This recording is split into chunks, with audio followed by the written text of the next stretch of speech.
discs. Put your pipes up, prove it or you forfeit. Got my C64 and we blew it into orbit.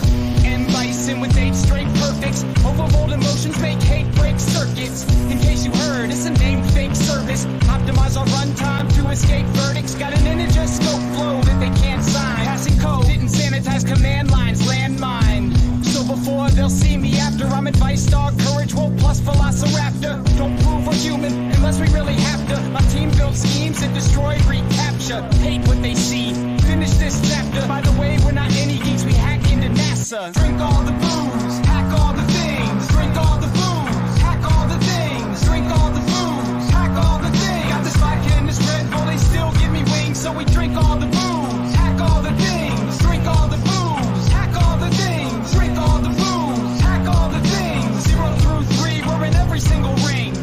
I'm just waiting till my BlackBerry dies, cause I'll replace it with the Raspberry Pi. Don't compare to this track, it makes everything they said dull. Neutralize any threat, turn Red Skull to Dev Null. They killed virus writers that we mentioned, but instead they ascended to the VX heavens to reincarnate as live wires. Still inside we hide ciphers and sign device drivers. Which school will we hit next? They didn't learn the format, so we've got a print F. Next step is a chin check. Freestyles that I spit best, they didn't decrypt yet. I crush internet MCs and rhyme battles. Get your Wi-Fi tackled, hack by pineapple. I don't think you'll like my Snapple, cause I popped it with vodka in a cyanide capsule.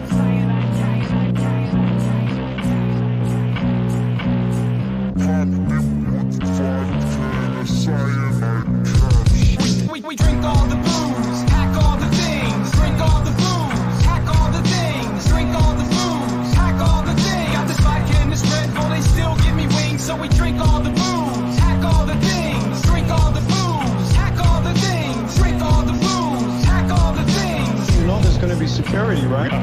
First we drink all the booze, then hack all the things. Then backdoor the firmware on anything you bring, regardless of the hardware, service or encoding. Connected to the internet and someone's gonna own it. This is for the pirates that clap and love the sound. Attacking from the cloud, then we're back in underground. There's no masking from us now. We pop tornadoes around the globe, track and hunt you down. Hacked on schedule, add it to your calendar. Devices online, here comes another challenger. State infiltrated, so undercover. This is for my comrades who stare at the debuggers and trace every buffer. Examining the code flow, haven't been to sleep, better pop another no-dose. I think I'll need a planet-sized urn, cause some men just wanna watch the world burn. Your turn. Stay out of jail.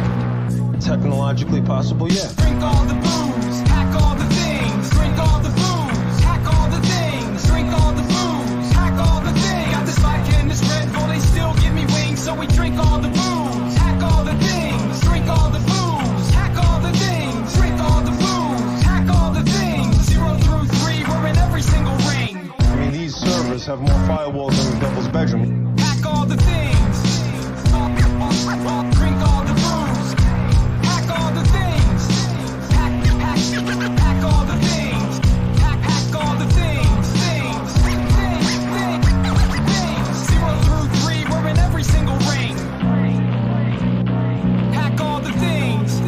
Yeah, well, good luck, man.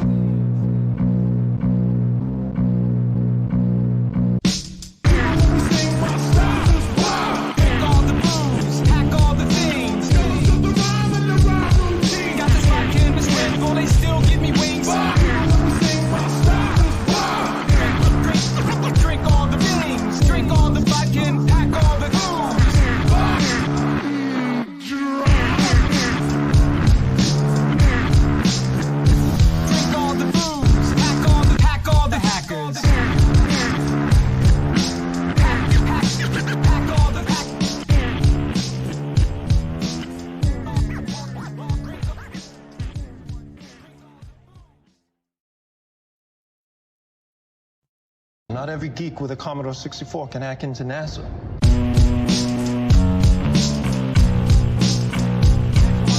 This one's dedicated to all the hackers. Yo, even out, settle scores quick. Welcome everyone to another UHC. Oh, just one quick sec so I can change my phones. I completely forgot. All right. So, welcome to UHC, the Ultimate Hacking Championship. What we do here is we are a CTF championship. I mean, UHC is a CTF championship, and we narrate that CTF. For those who don't know what CTF is, it means capture the flag, which is a kind of game played around the world in different platforms, different games. You can play this format of gaming, which is essentially going after a challenge, going after a flag, and capturing that flag, and that means you got points for capturing that flag. So it's quite simple. We have that, but with hacking on it. So the CTF we're talking about here is a hacking CTF. So we're gonna have technical challenges that we call flags, and competitors are gonna be live trying to capture those flags, trying to figure out those challenges and submit the right resolutions for the challenges, for the technical challenges inside a online platform. But don't worry, if you never seen a CTF, rest assured no one's committing any crimes here.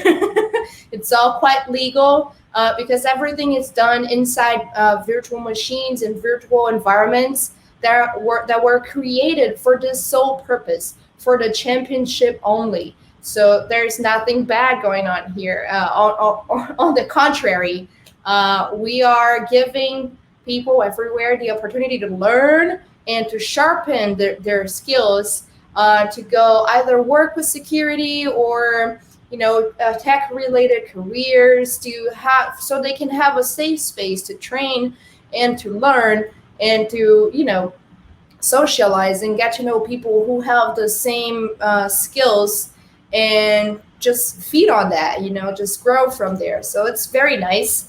That's what UHC does, but UHC also have the twist of having a live broadcast on Twitch. So we are going to broadcast the entire championship. We're going to show the competitors' screens, and we're going to talk about what they're doing live. We're going to narrate and comment the technical paths that they are taking, which is pretty cool. It's kind of like a mix between CTF, hacking, and esports.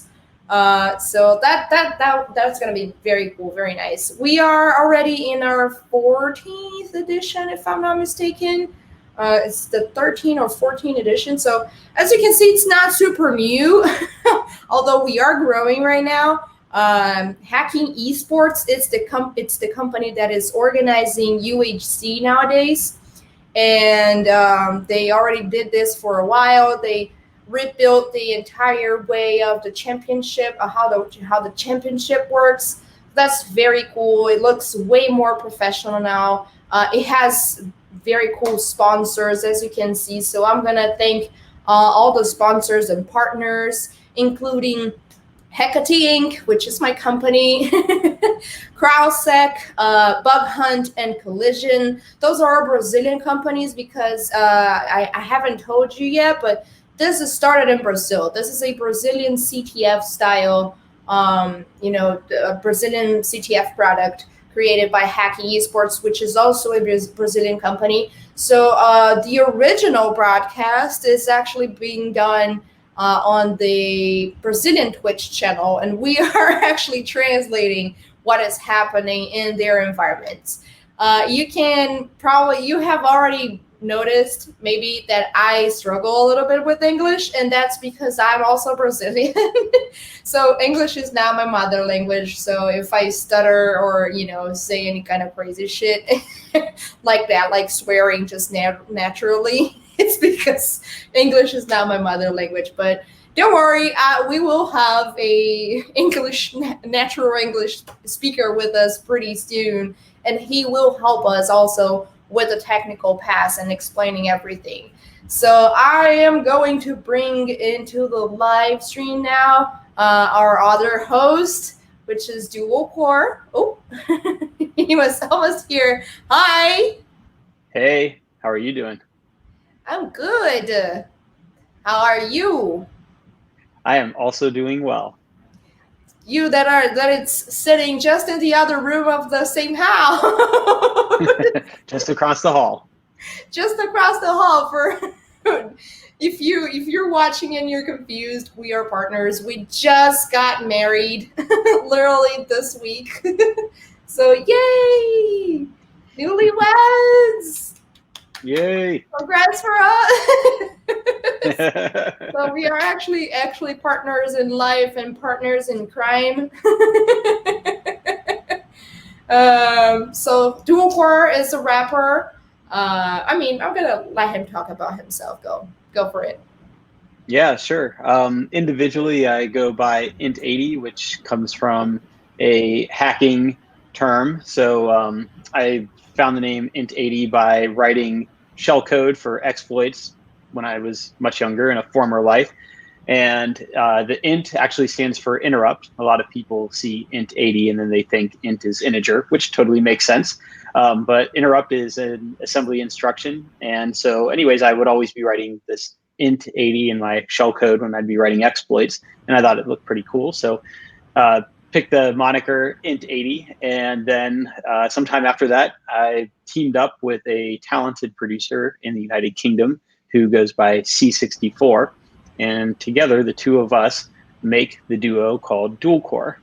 And C64 does all of the beats, and he makes all the background music, and he does the mixing, making everything sound good, all of the work on the sound, and then he does our artwork for our albums, and also maintains our website, and does some of our social media management as well.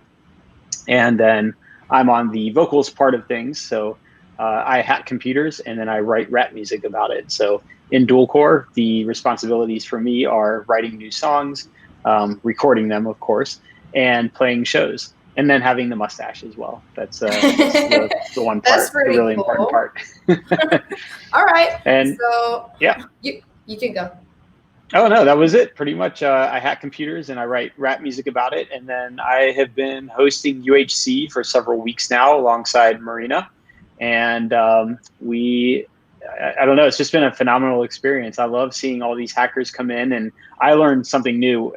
Like I actually learned like a dozen new things with each UHC. I see new tools that I've never seen before. I see different exploit techniques that I hadn't used previously, different targets. So it's a fantastic event. All right. Thank you for being here with us in another edition. Okay, so I would like to thank again for all the sponsors and partners, also the staff that is behind the screens. And it's not showing, but we do have a staff person helping us out. It's Isa. So as soon as she is distracted enough to open her camera, I'm just gonna surprise her by putting her online without her realizing it. Just as I did the other night while she was very cutely just eating ramen. She was really cute, really, really cute. So thank you, Isa. All right, so in the Brazilian live stream, they are now going through their introductions. So it's really nice to say that Igor Rincon is the creator of UHC. He is the lead host in the Brazilian live. If you want to see the Brazilian live for some reason, you want to train Portuguese, I don't know. But it's just hacking esports without the ENG at the end. And they're now, introducing all the narrators. They're going to have 3 narrators this week, kind of like the other one, which one of them is Cadu, which is the guy that creates the machines, creates the challenges for the competitors. The other one is the one that is also starting to create a few machines for UHC, which is really cool. I mean, the people creating those challenges are narrating and, getting excited and getting involved in seeing everyone live breaking into their stuff, breaking into the systems they created their own. That must be a very exciting thing to see. Yeah, absolutely. I've made a number of CTFs in the past, and it's a blast watching people fight their way through the challenges. And there's always some surprise, right? Somebody will think of some way to do a challenge that you hadn't considered when making the challenge. So they'll find some shortcut that you didn't know about, or they'll show you some tool that you've never seen before. And there's always something there that's delightful.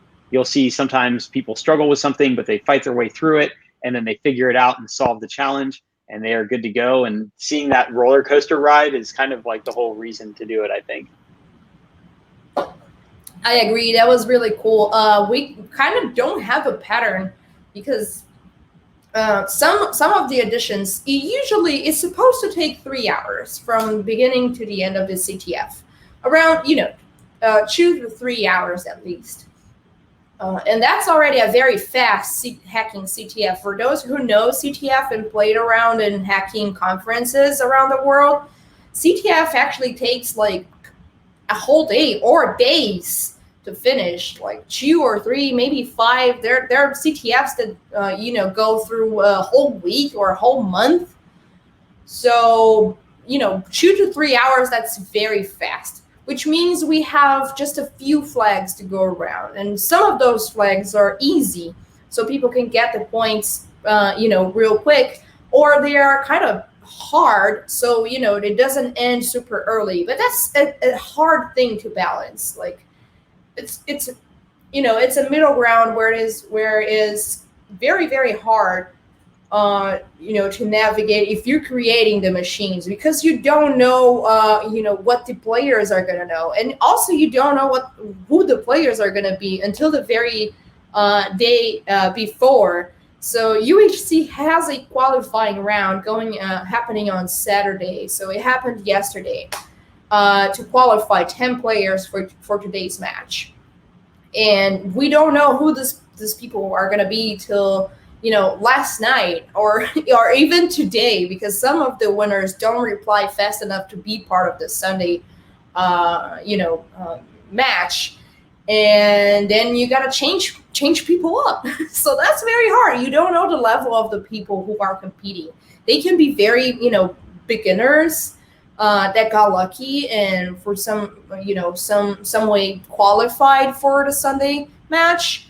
Or they can be very experts, they can be, already people from the InfoSec community they have been hacking for a while. We don't know. We actually don't. So that's a very hard balance to achieve. So it's really nice that Taiwan and Kadu are taking their time and working for putting together these challenges every week, and just letting people go wild. So as I said, we don't have the definite time. It should take 2 to 3 hours, which is already fast for a CTF. But some editions go for like 30 minutes or 40 minutes.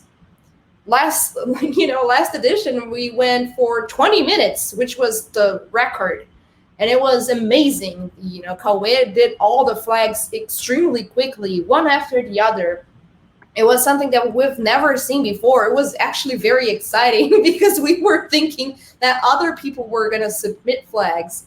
And, we just kept seeing Kawe thriving until the CTF was over in like less than 40 minutes, which was exciting, but also very unexpected. And that was it. It was we had a little bit time to, talk with ourselves. At the end of every live, we go to their channel and, have an interview with the winner. So that is pretty cool. I mean, that was very impressive.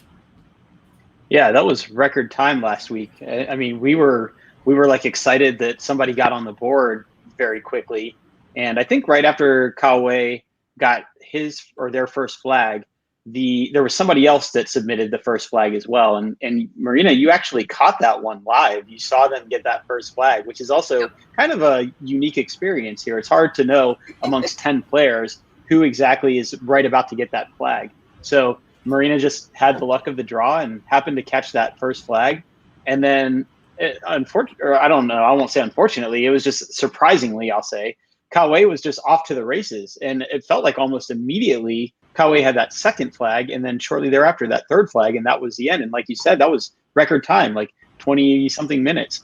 So you never know what you're going to get. We've had versions of UHC where people get one flag and then that's it for the entire 3 hours. And we had on the other end last week where this player Kawe got all the flags in 20 something minutes. Surprisingly of note, Kawe is not on the roster for this week. So maybe they didn't play in the preliminaries, or maybe they just decided to take a week off. I don't think there's a rule that prohibits you from playing multiple weeks. I definitely see people playing multiple weeks in a row. There was one week where we had Afonso win, and then the following week Afonso was back in again. Yeah, you can just continue to play if you qualify on the Saturday round. You free to go. Yep, easy. Have we ever had someone win 2 weeks in a row? Oh yeah, I mean, okay. We were not here. We were not the hosts at the time, but yeah, we did. Afonso, for example, he won 3 times, not in a row, but he did won 3 times. So now we're gonna meet our competitors, our hackers tonight. I mean, all right. So, could be today if you're like in Hawaii or something. Oh, I got it right. It's the 14th edition. Nice. All right, so our first competitor is Celesian. Huh. That's a new name. Haven't heard before. Yeah. I don't recognize this name either, so I'm excited to see. I wish them beginner's luck if it's their first time at UHC, or just good luck in general. Good luck, Celesian. And next we have Afonso. Okay, here is the 3 times UHC champion already. So maybe he has advantage tonight. I don't know. It's hard to say, but Afonso is definitely someone that we know already. Yes, definitely someone we'll probably keep an eye on. Yep. Okay. Here's another one that we already know. He played a few rounds already. I don't remember if he won, but I think it's very possible that he did, and I just completely forgot. But we already know Wade. He's in the house for a while now, so that's gonna be cool. Yeah, I never know how to pronounce their name. Right? Is it Wade? Is it Waid? Like, is it Wed? No, it's Wade. Sure? That's not a Brazilian name. That's English. Okay. Well, if you have the word said in English, it's SAID. So if you replace the S with a W, said, wed, I don't know. English is a weird language. I guess he went for Wade. Because that's the way of the Brazilian brain to work around English. Nice. We'll say Wade until we get corrected. I mean, I think it's Wade. So here is an actual Brazilian name. Okay, Brazilian. This is like a very common first name and a very common second name. This is kind of like John Smith, but in Portuguese, which is actually John. It is João in Portuguese. That's the literal translation. So if you can't say João in Teddy for some reason, go for it. Yeah, João. Oh, there it is. There you go. You got it. Okay, so for those who can't say João, you just go for John. And Ribeiro is his last name. He has also played a few rounds, so not a stranger for us. Definitely. Okay, Creep. We saw him last edition, I think, right? Or the edition before that, if I'm not mistaken. I think it was 2 episodes ago. So I think Creep was in number 12, but not on last week. But I remember being excited seeing some of the things that Creep was, like some of the methods Creep was using to go after flags. So another player that we'll definitely be keeping an eye on tonight. All right.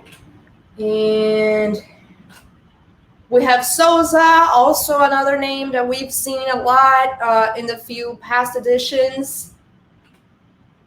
We have Galito, another name. Okay, a bunch of veterans here playing UHC. So far we only had Celesian as the beginner one, the new one. Lusca, also already another name that we've seen in a few editions, in a few past editions. Hello, also, if I'm not mistaken, is another one of the old players as well. And God 6 also played a few UHC editions before, so I guess that's it. We only have veterans and Celesian as, the newcomer. So this is going to be interesting. This is going to be like a very close race for what I'm seeing. We have a few winners here. We have, people that have been playing UHC for a while. So this is going to be very, very interesting. Yeah, I expect good competition tonight. Me too. All right, so let's go to Discord right now. And there we go. So we can start seeing their screens. Let's begin with the newcomer. All right. All eyes on Celesian. Yes, indeed. All right, so it looks like the competition has started, and when the scoreboard goes live, you as a player are prompted with where to focus your attacks or start doing your reconnaissance. So in this case, it looks like the system they're targeting has a domain name of uhclabs.pentest.something. I didn't catch all of it, but looks like it's there it is, uhclabs.labde pentest, labdpentest.com.br. So here we see Celesian setting off an Nmap scan. Looks like they are running G-file, I guess, which is, I only caught this terminal there for a moment, but looks like that was like kind of a web enumeration tool. And then here we see burp proxy. Burp is a proxy where you can intercept requests or network traffic from applications and then perform modifications to those requests, see the responses as well. So let's see, running G-file. Okay, so I've never seen G-file before. Oh, okay, it looks like it's just an alias for GoBuster. Got it. All right. GoBuster, a common web enumeration tool. It can make a number of requests for you. You can also do DNS reconnaissance as well, trying to find BNS-like subdomains. And so basically, what's happening here is trying to enumerate the web application, looking for interesting files or directories, trying to fingerprint the application so that you can see what's running. It looks like Celesian's running into some errors there with GoBuster, but did find this sendemail.php, so that could be something to poke at. Why don't we take a look at Alfonso and see what Alfonso's up to? All right. Let's go to him. All right, here's Alfonso. So Alfonso's got the basic Nmap scan done. At the top, you can see the parameters passed to the Nmap scan, and it looks like it ran a service scan, which will try to provide you more context with the information about the service that's running. So you might see that, for example, port 25 is open on a system, and that might indicate that a mail server is running there. But you could potentially bind any other service to port 25. It doesn't necessarily have to be used for a mail server. So what Nmap will do is it can run some additional scripts against that open port or that service to try to fingerprint what application is actually running there. And so it's different, right? Like, what if you had a vulnerable version of an application versus a patched version of an application? In one of those cases, you might be able to use an exploit against that service, and the other one you wouldn't be able to.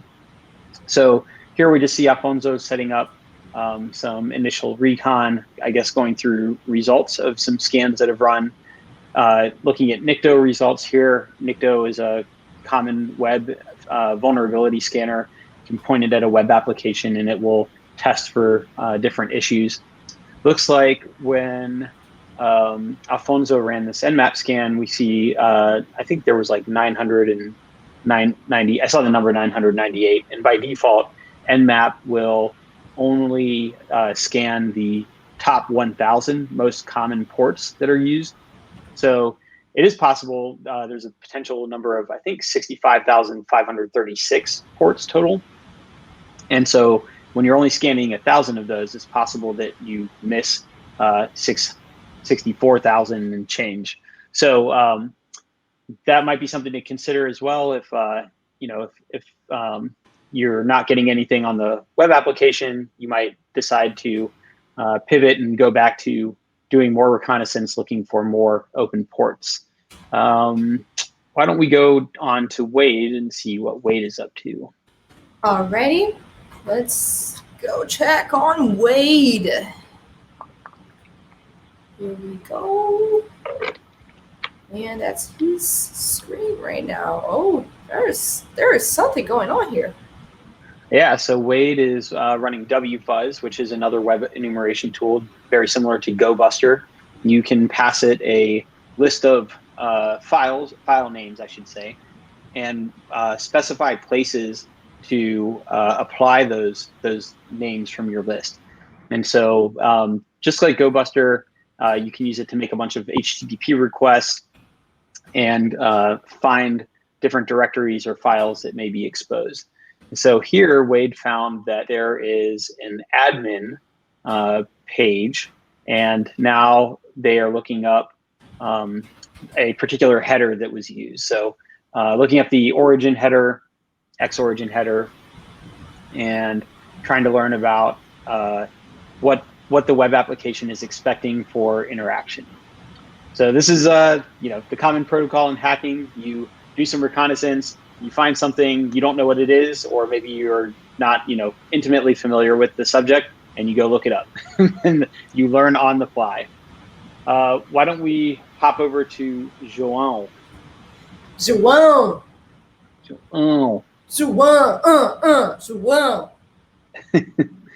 For folks on the stream, if you want to follow along, they've got a link to the scoreboard in the chat, uhc.seg.br, and you can hit the scoreboard there to see how the players are doing. There are no solves yet, so don't worry right now. But it is also very good that we remind people of a few rules. As narrators, we have actually no idea what the machines are. We are just really doing this live as we go on the fly. So we kind of struggle a little bit not to give any, big hints to the players, because the players are listening to both of the lives, not only the English one, but the Portuguese one. But, since we don't actually know what the machines are and what the resolutions are, while we are commenting on them, we may give a few hints, or we may not give any hints at all. So that's kind of out of our hands. There are a few rules on UHC. You cannot attack another player. You cannot attack or bring down the machines. Make the service unavailable for everyone else. If you do that, you're disqualified. You cannot have anything inappropriate on your screen, and we mean any kind of hate-related content or pornography or any kind of inappropriate things for a live stream to go on. Then you can be disqualified. You cannot go offline or stop sharing your screen at any point. So as we've seen the Discord server with everyone live, if you go offline on Discord for about 5 minutes, you can be disqualified. So you do have a little time frame there. If you have any connection issues, to reboot everything and go back real quick. But if you stay offline for more than that amount of time, you out, because if we can't see what you're doing, we don't know how much you're cheating. And, even on the hacking CTF, we gotta be aware of what you're using for cheating. Hacker's gonna hack. Exactly. And that's pretty much it.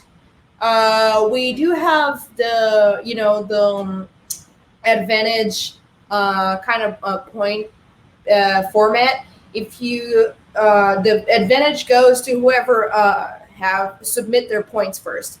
So even if you have a bunch of people going for the same flag and submitting them, the points go to the first one that's submitted. So if you have everyone with the same points in the scoreboard at the end, it doesn't matter because the person who got points first is the one that's going to win. So in here we have the first, some CTFs people sit on flags until the very end so they can score as much as they can at the end and, take the prize, because that takes away, the fire under everyone's ass to go after flags. It keeps everyone relaxed. Therefore, no one's actually working that hard because, no one actually submitted any flags, so we're good. And then, at the last 5 or 10 minutes, there's a bunch of submissions and a lot of points. And, well, there you go. You don't have your CTF anymore because someone else got the points. So this kind of, points first have advantage strategy is very risky for those who sit on flags. Because if you don't have enough points on your sleeve, to guarantee you're leading on the scoreboard, you should not sit on flags. You got to be very confident if you want to sit on flags for, an advantage format on points.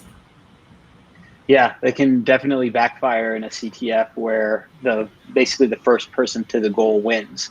Now, I think with only 3 flags, there's a little bit of room to sit there, but not much, right? So I wouldn't sit on more than like 2 flags, because if somebody else, if you only get 2 flags and somebody else gets 2 flags, but they post that second flag before you do, and nobody gets the third flag, the person that posted that second flag first ends up the winner, even though you might have actually gotten it before them.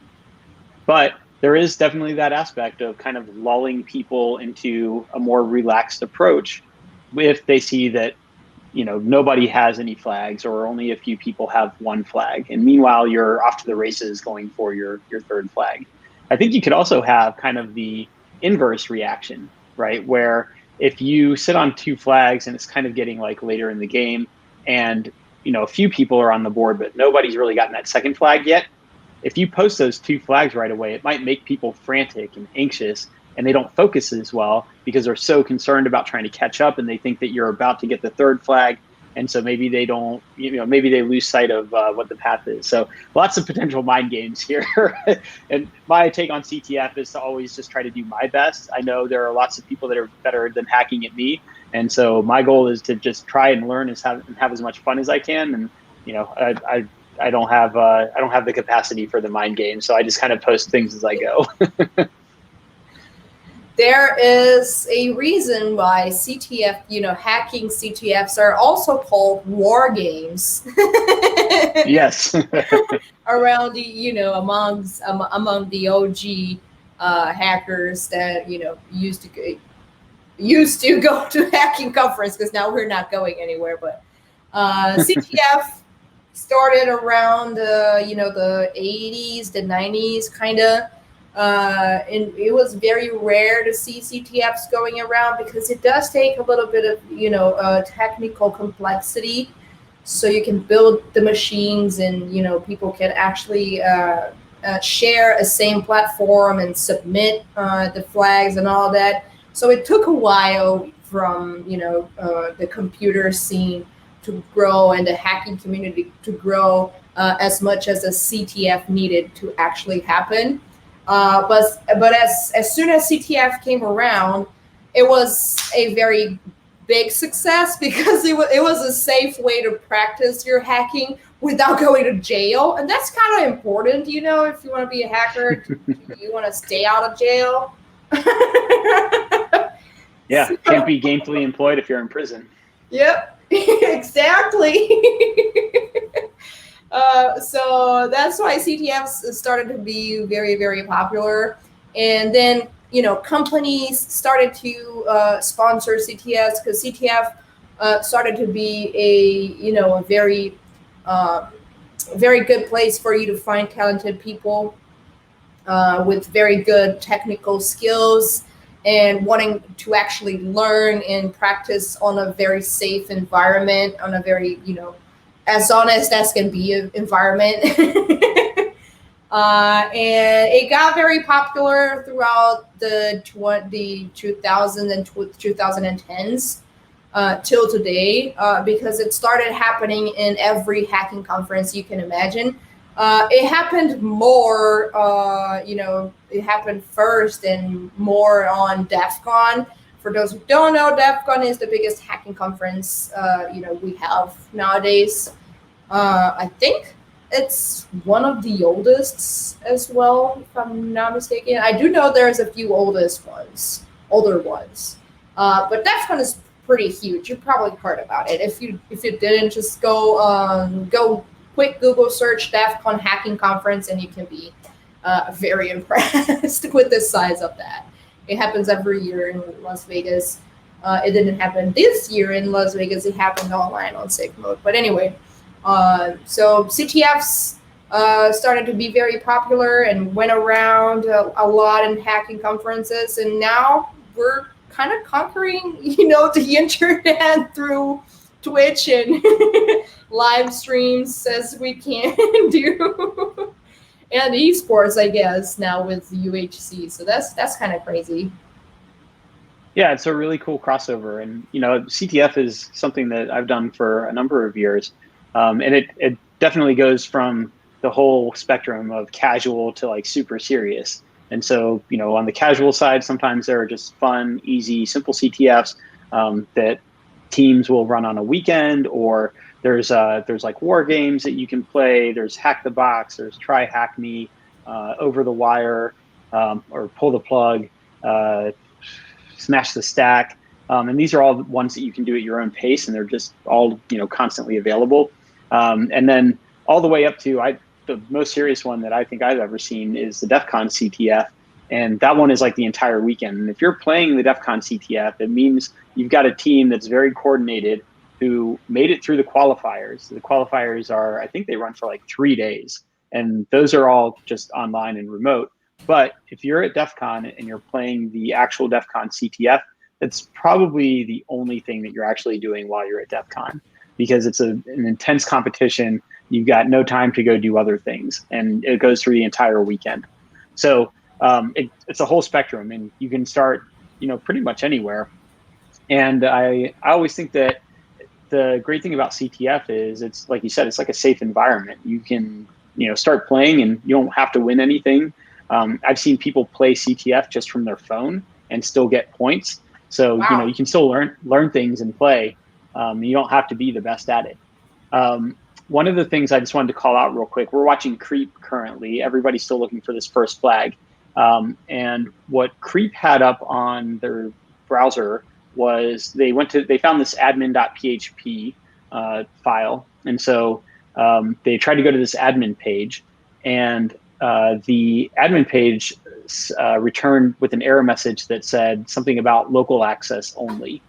And so one of the things that makes me think, or that comes to mind when I see some kind of like local access only error message, is that I need to trick the web application to make it think that I'm on the same system as it. Now, if I'm targeting a system over the internet or even just on a network, HTTP is a protocol that resides on top of TCP. TCP has a three-way handshake where you have to initiate a connection to the remote system. It has to contact you back, and then you complete the connection. So if you try to spoof your IP on a TCP connection, the system, when it tries to reach back out to you, it won't reach you. It'll go to some other IP address, which that other IP address doesn't know anything about the connection that's been initiated. And so you won't be able to make any HTTP requests. You won't be able to create the TCP connection. So it's not, with HTTP, if you need to fool another system about where you are or what your IP is, it's not going to be IP spoofing. You might be able to use a proxy that's a proxy through a different system. You might be able to use a VPN, for example. You might be able to use something like Tor, this is what I think is the case here, is with a web application, every HTTP request has certain headers in it. Some of these are very simple, right? They might just specify what the content type that's being submitted to the application, or they might specify a certain host that you're looking at, right? Like every system has an IP address, And in this case, we're looking at the host uhclabs.labdaypentest.com.br. And so there might be other websites running on that exact same IP address. So you might specify the website that I want to talk to in particular is the host uhclabs.labdaypentest.com.br. You specify that with an HTTP header. One of the other things that you can specify with HTTP headers is the IP address from where the request originated. And I saw Alfonso working on that earlier. So why don't we kick back up to Alfonso and see what they're doing, see if they've made any progress. All right. But what you want to do is kind of tell the web application or the web server, yeah, I'm coming from your system. This is my IP address. And at this point, the TCP connection is already in place. So that's totally fine. And you're just talking at the HTTP layer now, and you're telling the web application or the web server that I'm coming. Wait a minute. Let me just confirm in First. What's happening? First blood. That is confirmed. Celesian. Oh, nice. Celesian. Yeah. Celesian's on the board. Okay, the newbie, the newcomer, already in the board. Not so much of a newbie. Yeah, I guess not. Let's pop over to Celesian and see what they're up to. Yeah. Although, actually, Alfonso looks like he's got something going on right now. But yeah, we can come back. We can come back to Celesian. Okay, so Celesian is looking up these content wrappers or these PHP filter wrappers. And so what these are used for is passing data into a PHP application, but in a different format. And these can be really helpful for getting around certain filtering rules or web application firewalls, I think in some cases. So we see still some scans running, always doing recon. Excuse me. But it looks like Celesian is trying to set up an HTTP request. Oh, nice. Yeah. So this looks like it might be a server-side request forgery. So there's a website parameter there, and Celesian is setting up a Gopher request to the local host. So they're gonna have the web application request into itself, and it looks like they're requesting / which is going to be the root of the application, and they're specifying a host header of 127.0.0.1, which is localhost, kind of like that local filtering that we were talking about earlier. And we'll see what comes back. Oh, I guess not. They changed their mind. Now they're trying to get the file contents. So let's see. Oh, nice. Okay. So maybe they were able to get the content of index.php, and now they got the content of admin.php. Oh, that's awesome. Great. And so that we can see on the right side, there's a flag there, and that's probably the flag that they were able to grab. So that's pretty dope. I suppose that's it's an SSRF. I'm not actually 100% sure, but I love the dog in the middle.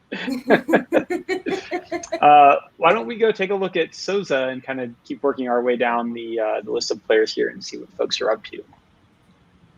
All right. So checking in again, just recapping Celesian, our newcomer, on the board. Wade also now on the board. So we've got 2 players with the first challenge solved, both with 50 points, but Celesian there first. So Celesian in first place. Alrighty. You said you wanted to go to Wade, is that right? Let's go to Sosa. We haven't checked on Sosa yet. Yeah. Sosa, returning player. All right, Sosa's checking out this sendemail.php and not getting anything displayed, but my assertion there is that when requesting that sendemail.php, it's running some kind of code and it just doesn't, some PHP code on the server, and the script itself just doesn't send any HTML back. Oh, wait a minute. What's And up? when I mean wait a minute, I mean wait a minute. Wade just got points. Yeah. Didn't we say that like a minute ago? Nope. Oh, sorry. We were still talking about Alfonso, and then we moved on for another player that I don't remember right now, but he just got points. Nice. 50 All right, points. So now we have Celesian and Wade in our scoreboard, both with 50 points, which means they got the easy flag. Yes, and Celesian in first place, as Celesian got the first flag first, and as we talked about before, it's basically who gets there first. So Celesian currently in first place, having got that first flag first. All right, let's see. We are looking at Souza, or not? Who are we looking at? No, we were looking at Wade. I can go to Souza. Oh, okay. Now we're looking at Souza. Okay.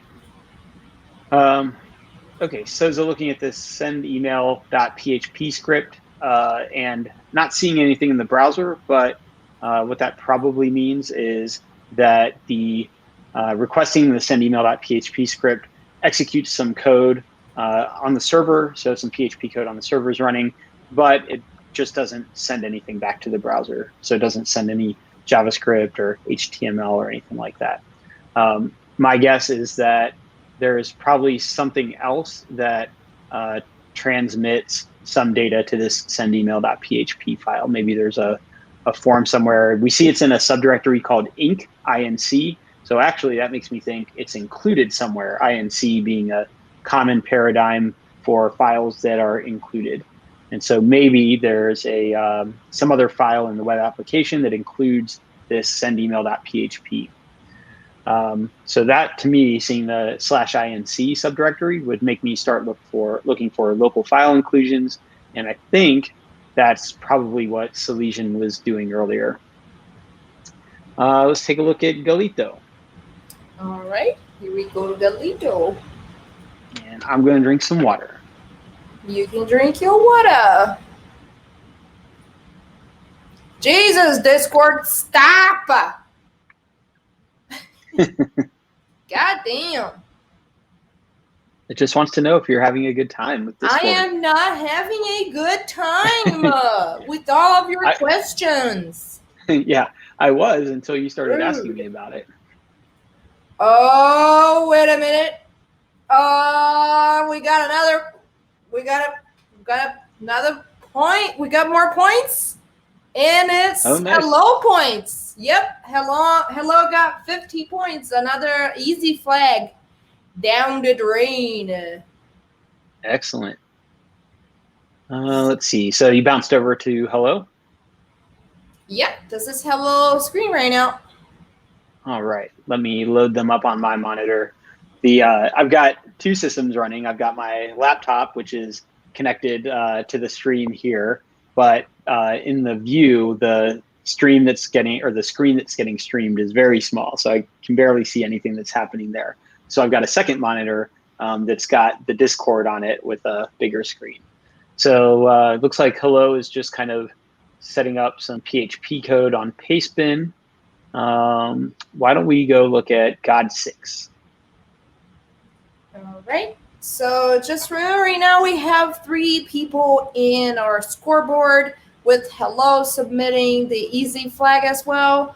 All of the 3 ones have 50 points, being Celesian, the newcomer, the one who has an advantage because he did submit the first flag first.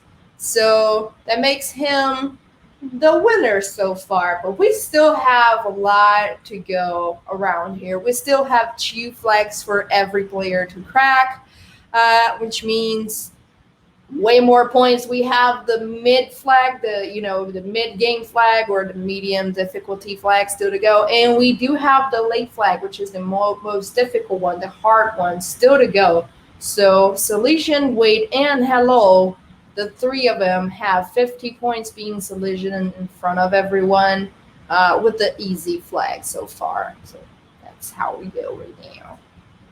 Yeah, and one of the things that's interesting is that all of the flags and all of the challenges are available the entire time. I've played some CTFs where there's like a window and only certain challenges are available at certain points in time, or you have to solve some challenges to unlock other challenges. And so potentially what that means in this context is that you could have a player that somehow figures out a way to get like the root flag, the hardest flag, and maybe they get the easiest flag, but they don't find the middle flag or something.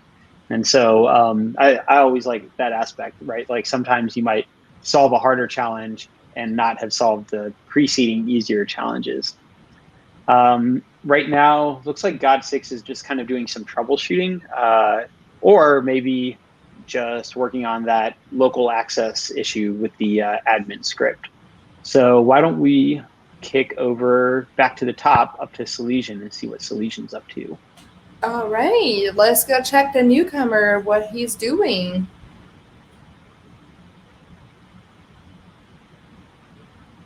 Ooh, this is pretty cool. All right, so Celesian is working on, I'm asserting this is the local file inclusion. And it's, we see it's that post request to send email.php. And, excuse me, it looks like they're trying to do some database enumeration. Wait a minute.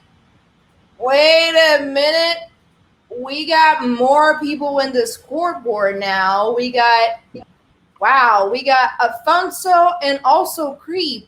Both of them got the easy flag. So now we have 5 people on our scoreboard with 50 points. So Celesian, Wade, Hello, Afonso, and Creep got the easy flag now. So this is starting to get very interesting. Yeah, picking up. We got half the players on the board. Yeah, we're finishing up our first hour, which means we're going towards the end of the early game. And we have already a half of the players on the scoreboard. This is good. This is really good. Let's see. Who are we looking at currently? We're looking at Creep. Yep. All right. So yeah, why don't we check in on Joao? We haven't seen them for a while. Let's see what they're up to. All right. Here we go to Joao. John Smith. Okay, just wait a second. Galito also got the easy flag, so now he also has 50 points. That means we have 6 people in the scoreboard, six players in the scoreboard, all with 50 points. So all of them got the easy flag right now. Being Celesian, the newcomer, still in first place because he submitted the easy flag first before everyone else. So this is going very good. If everyone has 50 points by the end of the first hour, which means in like 7 minutes, we're gonna have a really interesting race here because it's like really close. Yeah, we are a third of the way through, and 6 of the 10 players have solved one of the 3 challenges. So I like this pace a lot. If we look at Joao, I think is getting close to getting this flag. So we might actually catch it live. Okay, let's go. See what they get. So it looks like they have found the file inclusion, although they're looking up SSRF, and sometimes it can be tricky to determine, whether you've got an SSRF, whether you've got a file inclusion, and in those cases, you just kind of got to do some testing. And in the context of AWS, either of those, file inclusion or SSRF, can be really beneficial as a hacker. Oh, wow, this looks great. Okay, so this looks like maybe it's even a remote file inclusion, or it's a server-side request forgery, one of the two, or maybe either, because what Joao is doing here is specifying a new system for the web application to reach out to. And so they are hitting the metadata service in AWS. And this is part of what the challenge was last week, where the systems were in AWS, and what the players needed to do was compromise the access credentials to then get access to other parts to get those flags. And so here we see Joao is exploring the directories in the metadata service, looking at the available resources that can be requested. So they can get like their instance ID, they can get the public IP address of the system as an example. But for me, one of the things that I'm always interested in are the access credentials. And these are like API keys in AWS, where you can then start interacting with the other services in the AWS account. So this is huge. Like if Joao can pull these access credentials here, I think that might lead to some really good stuff. Right now looks like they're pulling some public keys, but I don't know. I don't know. Luska just got on the board as well. So we have another person in the scoreboard with 50 points. Yes. That was another easy flag. Excellent. Now we have 7 players in the scoreboard, which this is going very, very good. Whenever every player get to submit the right flags and get points, it means the race till the end is gonna be way more hyped, way more energized, because everyone will have a fire under their little hacker butts. It is going good. It is going good, everyone. Tonight's a good night. We have 7 players on the scoreboard. We have, everyone with 50 points. Almost everyone got the easy flag so far, which means it's anyone's game at this point. We cannot predict right now. We already seen Afonso sitting on some flags in the past. Yes. And posting them just at the end of the championship. That means he has a lot of confidence. I mean, he's really good. He already won 3 of the UHCs we had in the past. But I mean, we cannot predict. With 7 people in the scoreboard with 50 points each, at this point we cannot predict anyone's game. Yeah, and it's hard to know what's going to happen. It could be that nobody gets any more flags for the rest of the night, right? Like some folks might find the first flags, and then we just end with everybody with 50 points, and so Celesian, ends up in first place. Or you might have somebody that finds the second flag and they intuitively know, oh, I've seen this kind of thing before. When I did this before, I looked at this other thing, and maybe that other thing is where the third flag is. And they might go bang, bang, and they end up winning. So you never know what's going to happen. And I love it because it's representative of hacking, right? You start looking at a system, and you might say like, okay, I know nothing about this particular application that's running on the system, but you find some vulnerability that's already published, you find an exploit, you use that exploit and you get on the system. And then once you're on the system, you might see some other service running internally or some config file somewhere. And you might say, oh, I know exactly what this is. And that might lead you down the path to get to your objective very quickly.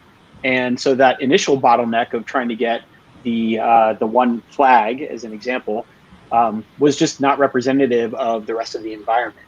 So it's very possible that once somebody gets this second flag, they might well be on their way to the third one and end it quickly. You can never know. So let's see. Right now we are looking at Luska, who just recently got their first flag. Yes. And it looks like they are poking around, looking at trying to get the source code, I guess, for this sendemail.php file. I think, if I'm reading it correctly. They're moving around so fast, it's hard to catch exactly what's happening on the screen sometimes in any moment. They're using a tool called Go For Us, I think is the pronunciation, which is a new one to me. I have not used it before, but I did see, I think, Celesian using it previously. And it looks like what it can do is generate strings for you to use in requests in particular situations. So it looks like they are kind of looking at poking against a database. Yeah, so they're Go For Us looks like it takes some database details and then it will generate maybe like a potential SQL injection string for you with some encoding or something. Why don't we, let's see, who doesn't have a flag yet? Soza and who else? I guess, yeah, Souza and hello's there. We have, oh, probably someone gave up here. We got the 10th Oh, yeah. position, vacant. Oh, God6 went away. Yeah. He's not here anymore. I remember when we were looking at God6, they were looking up, troubleshooting issues like routing and VPN issues and stuff. So maybe their VPN or their network just wasn't working and they ended up dropping out, which that's a bummer. Yeah, that means we don't have João in the scoreboard. Okay. And let me see. We have Wade, we have Celesian, we have Creep, we have Afonso, we have Souza. No, okay. So it's João and Souza. Yep. Why don't we take a look at João? All right. I see Igor is in there too. So if you're watching the Brazilian stream, you're probably seeing pretty much the same thing that we are. Oh, also a very cool thing that I forgot to say. You can see here on Celesian, watching Celesian here on Discord, you can see B. For those who have been watching, B is also a CTF player, and he was, one of the players in past editions. And he got invited, since he was not gonna play this round on this Sunday. He got invited to be a narrator as well. So he is right there on the Portuguese, the Brazilian live. He is there also commenting. So tonight they have like 4 people commenting the CTF, which is Igor, Tawan, and then B, which whom is really young. He's like a kid. He's like a teenager. Nice. So this is awesome what we're seeing with João right now. João has managed to get the access credentials, for AWS. So now, they should be able to start interacting with these AWS services using the AWS CLI. Got 6 in the chat saying the VPN keeps giving an error. So sorry to hear that. That's a bummer. Man, what a downer to be in the middle of the game and then get booted because of network issues. So sorry to hear. Got 6, we hope to see you next week. Thanks for joining and watching with us at least. We wish you good luck. We wish you good fortune in the next ones to come.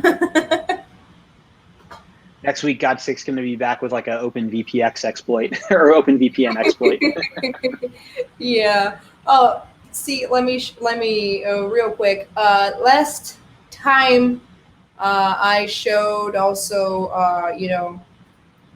the Brazilian. I talked about the Brazilian live as well, and I talked about how they had.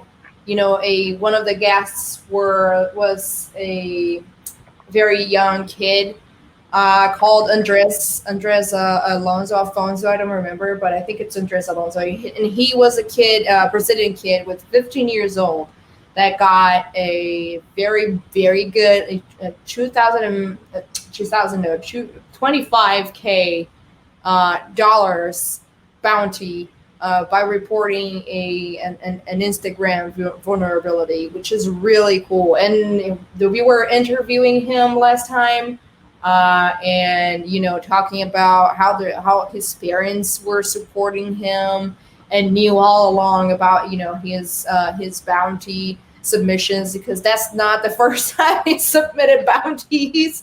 And the kid was telling us, he was doing hacking stuff since he was even even younger than that, like 2-3 years before that. So that was very impressive. So I'm just showing here our Brazilian fellows.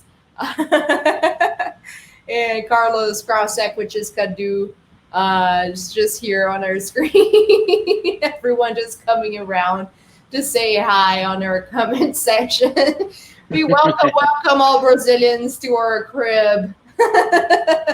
What's up, y'all? What's up?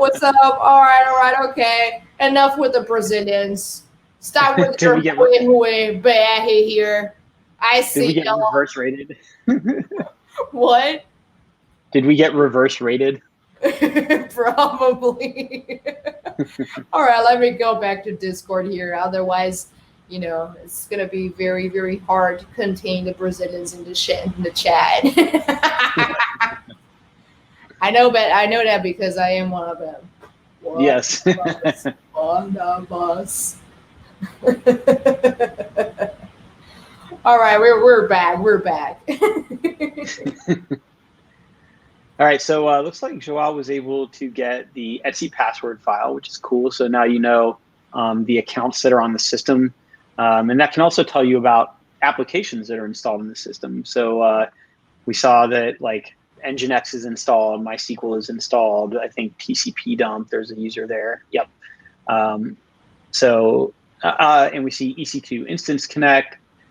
So there's some good stuff there. But if I were Joao, I would be taking these AWS Access creds and be looking around in the AWS environment. I think there's got to be more stuff there. So why don't we, let's see, who else is, was it Souza doesn't have a flag yet? I'm just going to refresh the scoreboard here. Take a look. Yeah. Nope, Souza's on the board now, so it's only Joao. Oh, look at that. That's nice for Souza. That's sad for João. João. The thing is, though, I haven't seen anybody else with AWS Access credentials, and Joao has them. So I kind of feel like Joao is ahead of the curve here, and maybe sitting on a flag. I don't know. I'm just speculating. Let's go look at Alfonso, because Alfonso's got one of my favorite tools loaded up, which to me I think probably means that they are kind of in the same boat with Joao right now. No. Yeah, that's what I said. No, you keep opening up your mouth to say the A. It's not Joao, it's João. Yeah, that's what I'm saying. Like a rapper, like João.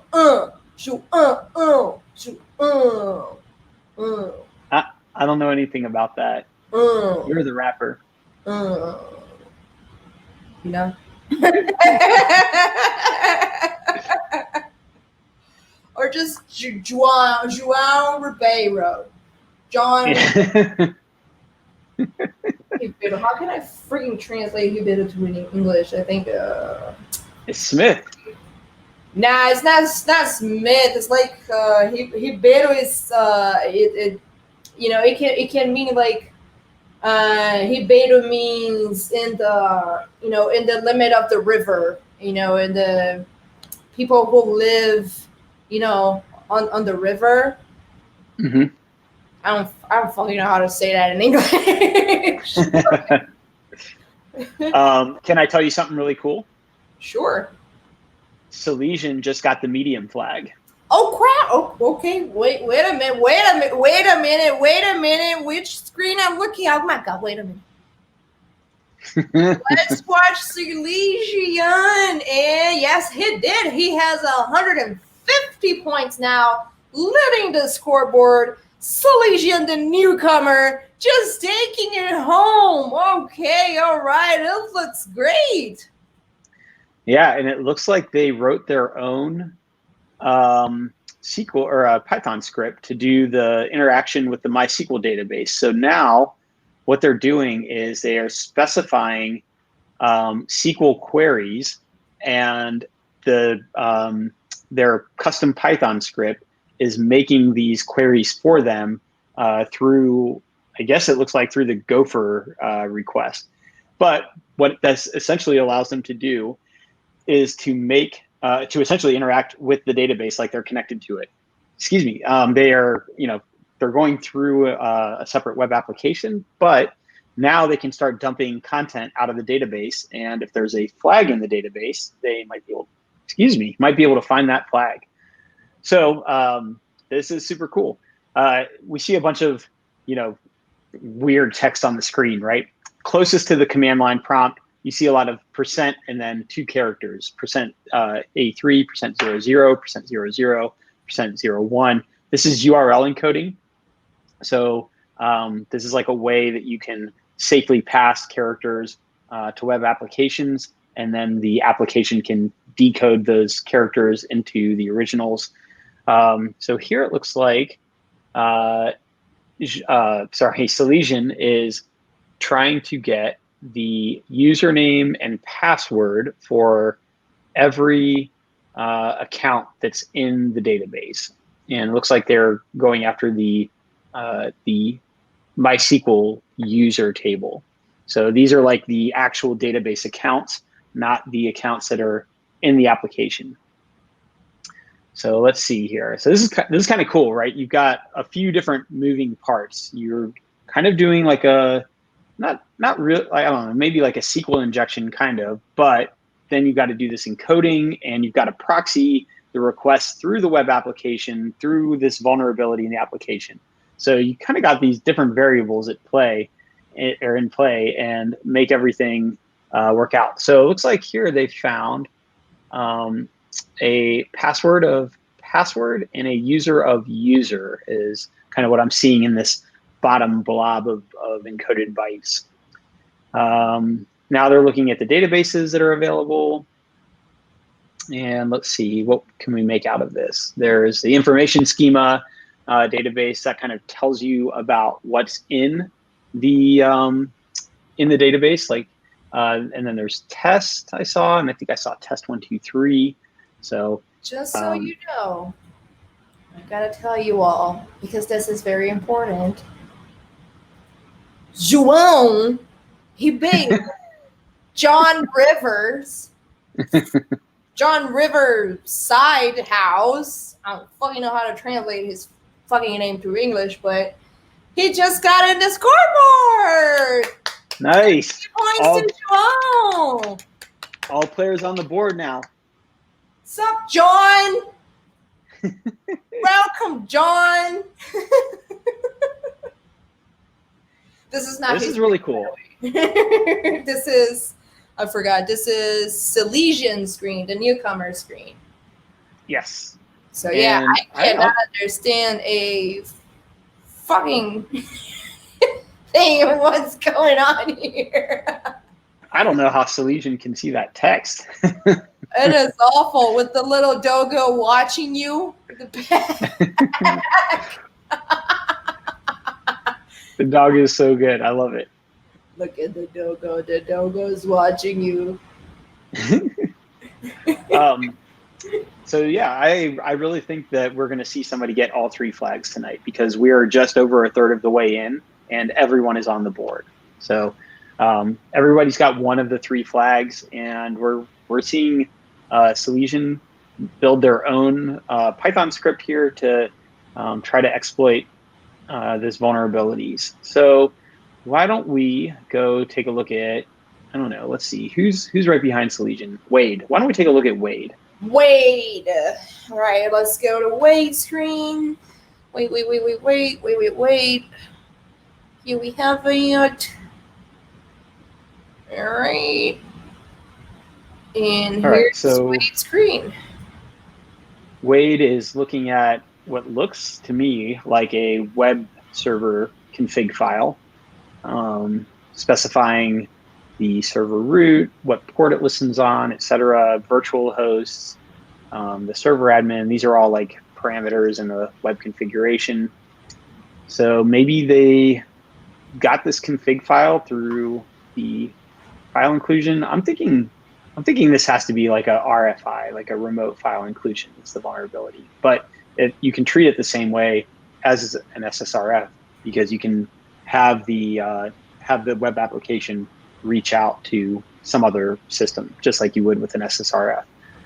So that's my take on it. Again, as we kind of discussed earlier, neither Marina nor I know anything about the systems nor the vulnerabilities or whatever. So we're all just speculating as to what's happening here. We actually have no idea. By the way, I have no technical background. I am not, a technical hacker, as we are looking here on the screen. So please don't feel alone if you're not understanding a single fuck what's going on. That's going on here. You're not alone. I'm right there with you. I am able to comment and narrate what's going on because I have been a CTF fan for a long time now. Although I'm not technical, I am a hacker because I am a human hacker. I do social engineering, as we say. So I hack human behavior and I go after, their behavioral vulnerabilities to be able to, physically invade properties and companies and steal documents, steal intelligence, steal secrets and equipments and so forth. So, the break and entering part, stealing info and spying, all of that towards, human behavior. That's what I do. So if you out there and you don't understand 100% what's going on, you feel that, CTF is not your place because you don't feel like a real hacker or whatever, don't feel alone. Don't feel like an outcast. You are a part of this. If you get excited, if you like to learn, if you like any part of hacking, CTF is for you. We did ask a bunch of questions on our hacking esports profiles, and a lot of people were answering the question of why they don't play CTF. Says like they don't feel they belong, they don't feel it's their place, they don't know enough, and that's not true. Like, I'm right here to prove you wrong. I am narrating and commentating a CTF, being absolutely not technical at all. I have no background whatsoever, so please feel welcome. Please don't feel like an outcast. Don't let anyone tell you that. You are more than welcome. UHC is your place. Well, you've got some skills beyond social skills. I've seen you pick some locks. I've seen you open those handcuffs up before. So you're not, don't discount yourself. On the screen here, we're seeing that Wade was able to grab this file, and I'm not sure which file it is, but they were able to grab the file, and it's a PHP file, and it looks like it uses the curl library to make requests. And so now Wade looking up, I guess, how to get a reverse shell. Yes, with curl. Nice. All right, cool. Oh, and so we're seeing these prefixes for the wrappers and protocols like file and glob and stuff. And I think that's kind of what the Gopher stuff was that other folks were using as well.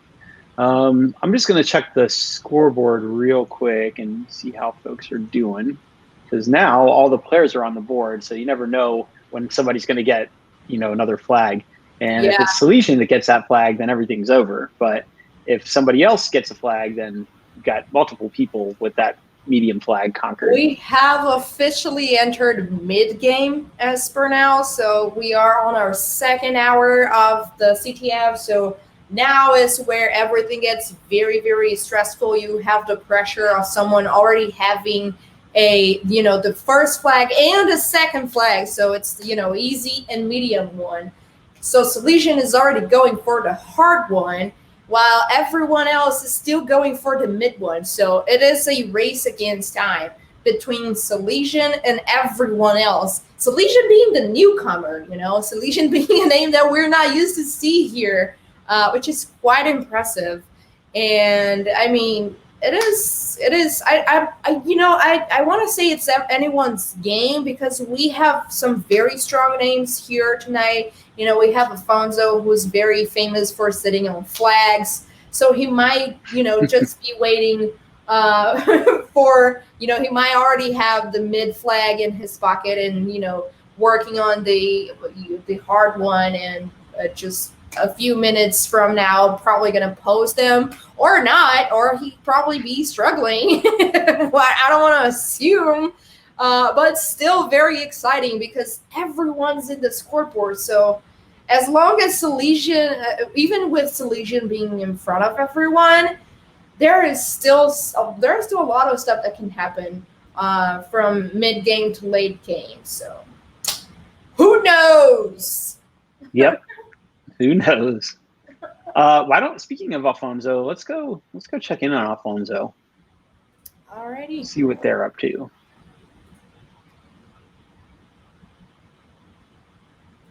All right, so Alfonso's got proxy up. They're using Zap, very comparable to Burp. It's just another proxy. Zap is open source, made by OWASP.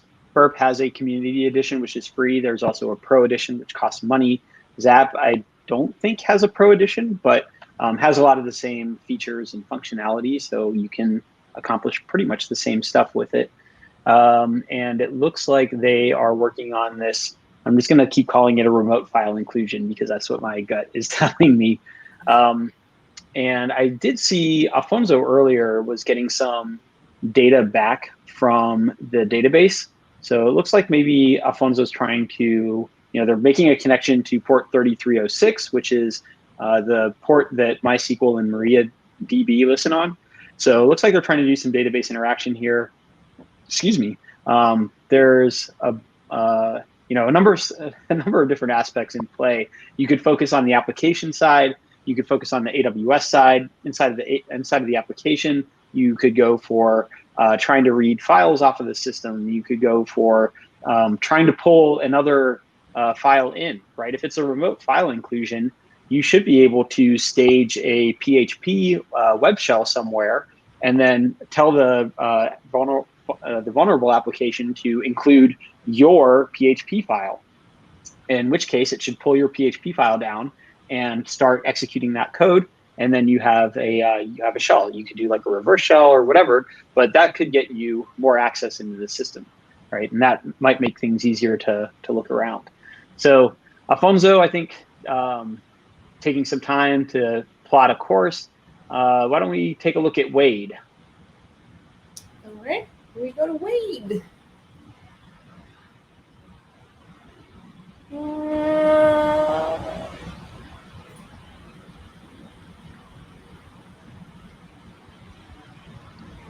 All right. And so it looks like Wade is also working on this RFI, remote file inclusion. They're doing the URL encoding so that they can safely transmit the data to the application without it being modified in flight.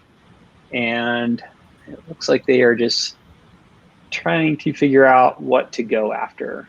So I know when we looked at Wade before, they were looking up, different ways for to kind of protocols that they could use for the communication here. And yeah, you're seeing the hacking in progress, doing searches online to figure out what to do next. So Wade searching for Gopher, MySQL, and then something else, maybe like show database or show tables or something. Why don't we take a look at Creep?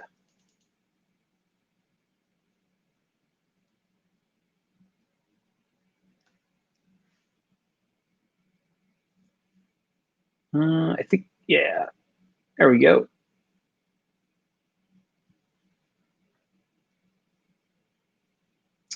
All right, so loading up Creep's screen here. And if it ever loads, we'll see. Sometimes the internet just does not cooperate. Uh-oh. Looks like we have no stream from Creep. moving on to Souza.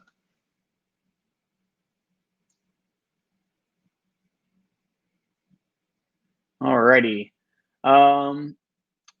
Cool. So it looks like Souza is setting up an exploit payload using Go for Us. And so we've seen a number of folks use this tool. As I mentioned earlier, this is a new tool to me. I've never used it before, never seen it. I don't have much experience with web application pen testing.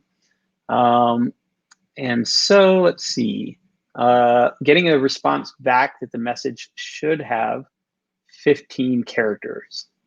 So let's see, doing the configuration here. And here we go. Setting up the payload, pasting it in, and fire. This is really cool. This is probably the feature that I use most with Burp, is the repeater feature. So repeater will allow you to take an HTTP request and then start modifying it and send the modified version over and over and over. This is great when you've got an application that's got something like CSRF in it, CSRF protection, I should say. So if there's like a unique token that's supposed to be passed with the request to validate that the request is authentic, repeater will allow you to continually pass that token instead of having to go back and make a whole new request each time. So it looks like here, Souza is looking into attempting to make a request to the metadata service. This is what we saw other folks looking at previously. And if you can get that, if you can get the access credentials out of the metadata service, you are in good shape. So let's see, I think Souza's got an issue right now with the request being passed. I think they might have like an extra line break in their extra new line in their request. It's causing some trouble and they just haven't debugged it yet. But why don't we move on? Let's see, who's in second place currently? Has anybody gotten that second flag yet besides Celesian? Still Wade. All right. Why don't we bounce over to, let's go back to Alfonso, because I think Alfonso was kind of working on something cool there. We have completely forgotten about Souza, Galito, Luska, and Hello. Like we've never came back to them. Well, yeah, we can do that. Why don't we go check on Luska? All right, here we go.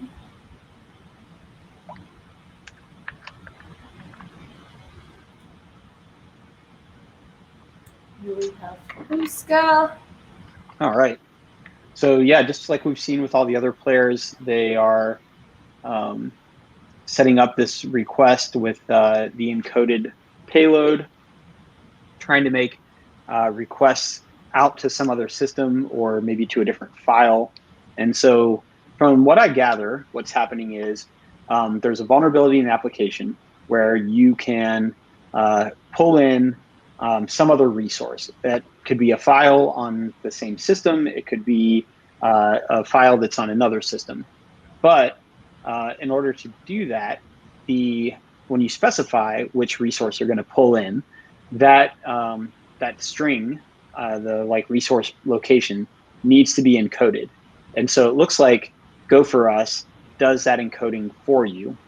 So Go for Us will make the request safely transmitted to the application. All right. Kind of out of my. Oh, sorry. Go ahead. No, you can go. You can continue. Oh, yeah. And so I think that's why these players are using the tool. As I've mentioned, I've never used it before and kind of out of my depth on this one. I understand the vulnerability, but yeah. What's up? I just wanted to show that the Brazilian live is commemorating that they have 300 viewers, so their chat is going insane. Because they're doing a draw there right now. So congratulations to our Brazilian counterparts. We actually are their counterparts, but congrats on the 300 views right now. And look at this chat. This chat is going insane with the draw. I don't even know what they're what they are giving. What's the giveaway about? If anyone know here that out our chat and can let us know what's going on there, what they're giving away, because that is going. They are going crazy right there. Look at that. Yes. Somebody received a ticket. Oh, it just went up 316 now. Okay. you go Hacking Esports. You go UHCBR. Congrats on that. Yes. That's so cool. Do you know? I'm unfamiliar with Twitch. What are the tickets? What? In the chat, in their Brazilian chat, you'll see people and it says you received one ticket. Oh, you received one ticket. I have no idea. I guess that's something to do with the giveaway. Okay. Yeah, I think so. Yeah. Nice. All right. That's awesome. Okay. Congrats again, everyone. We're just coming back to our live. Bye-bye. Alrighty. Let's go back to the board. Why don't we take a look at Celesian? That's the player that Igor and everybody was looking at. And also the player that's currently in first, I think the only person that has solved 2 of the 3 flags. If I can get the scoreboard to load. Yeah, the scoreboard's still the same. Celesian in first, the newcomer in first with 150 points, which means he has the easy and the medium flag. And then everyone else with 50 points, which means everyone got the easy flag.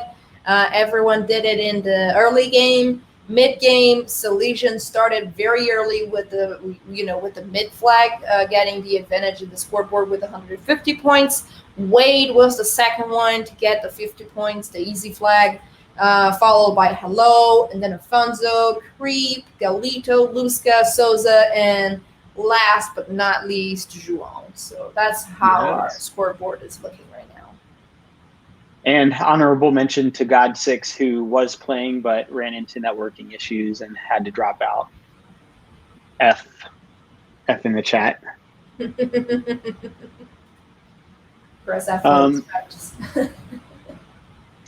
Press F to pay respects. Okay, so we're seeing Celesian. They were doing some base 64 encoding, and Celesian has like a tool for making these custom queries to the database.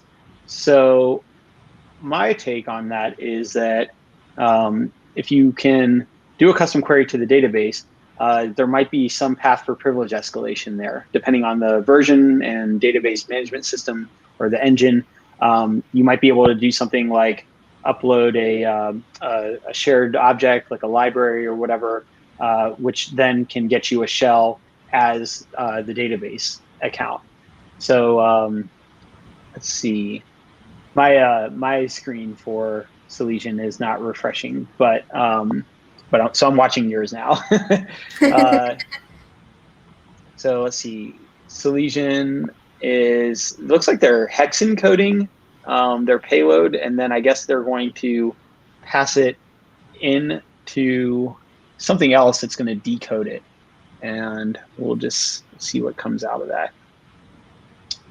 So yeah, it looks like they are going for. Oh, nice! They've got the Raptor UDF. Okay, so this is an exploit that I've used in the past. Raptor UDF. It allows you to make a user-defined function. That's what the UDF stands for, user-defined function, inside of MySQL, which then can run your arbitrary code. And so I've used that in the past, especially if you find like MySQL running with elevated privileges. It can be a way to get a better shell. So looks like that's the path that Celesian is working on. Why don't we take a look at Afonso and see what Afonso's up to? All right, let's go to Afonso. And here we have him. All right. So Alfonso's got this URL encoding up, working on that RFI, the remote file inclusion. Looks like it's in this website parameter of the send email PHP file. And so looks like they're hitting an error. Something went wrong. Please try again. That could be that the payload that's encoded there just has some issues. Probably the encoding itself is fine, I would guess, because it's pretty straightforward. Why don't we pop down to Wade and see what Wade's up to? All right, let's go to Wade.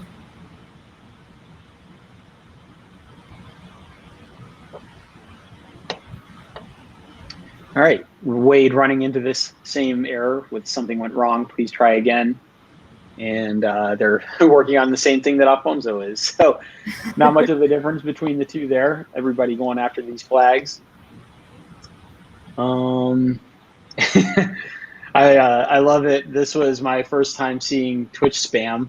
There was like a bot in the chat that spammed a link for like, get a bunch of followers or something.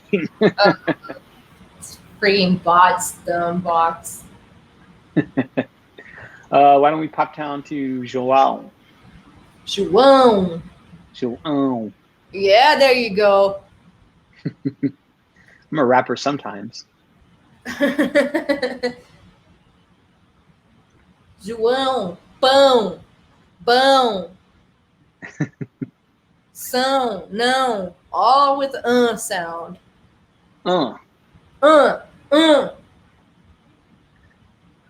So we kind of got the same stuff going on here. It seems like everybody's hitting the same bottleneck with getting this translation of the payload to work correctly. And so they're using Go for Us, and I think we've seen every player use that. And they are getting. Oh, nice. Okay, so it looks like João here is. I don't know that if flag is a table or not, whether they've figured that out, but they're setting up a custom query to request the contents of a table named flag in whatever the active database is. And they're getting an error back saying something went wrong. So it could be a number of things there, right? It could be that the table flag doesn't exist. It could be, yeah, who knows? Why don't we kick down to, oh wait, no, let's actually, so here we go. João is taking a step back, and now their query is to show all of the databases. And that's a pretty good move, right? Because this gives you the top level view of like, what are the databases inside of the database engine and, or inside the database service. And then from there, what database looks enticing, and then what tables are in that database, and then what tables look enticing, and then what columns are in that table, et cetera. So you just kind of keep drilling down. João still hitting some issues, so why don't we move on to Creep, see what Creep is up to. Alrighty. Let's go down to Creep.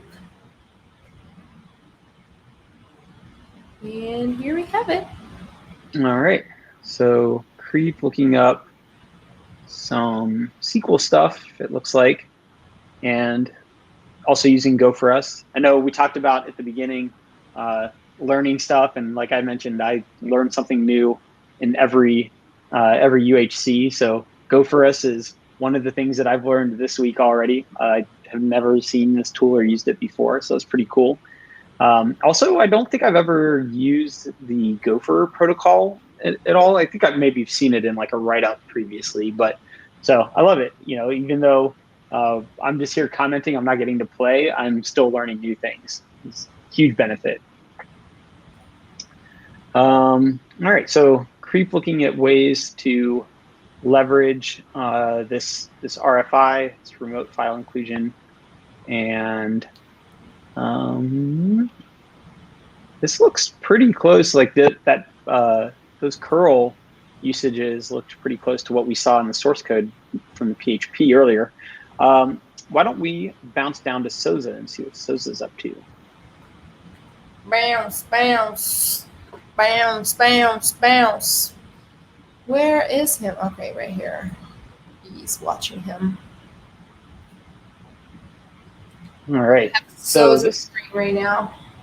yeah, this is cool. This is like a number of different ways to structure payloads in SSRF, and I guess potentially with RFI as well, where you can have like different protocols you can have for an application to talk out to other systems.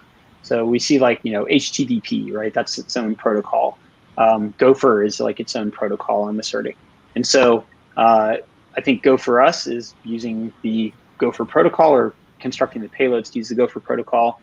But this is a really nice list of ways to leverage an application that can make a request out on your behalf, whether it be through remote file inclusion or SSRF.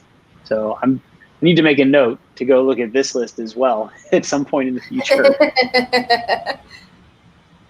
And cool stuff here, right? Like requests that you can make to add an SSH key. They had different things for different cloud services, AWS, GCP, etc.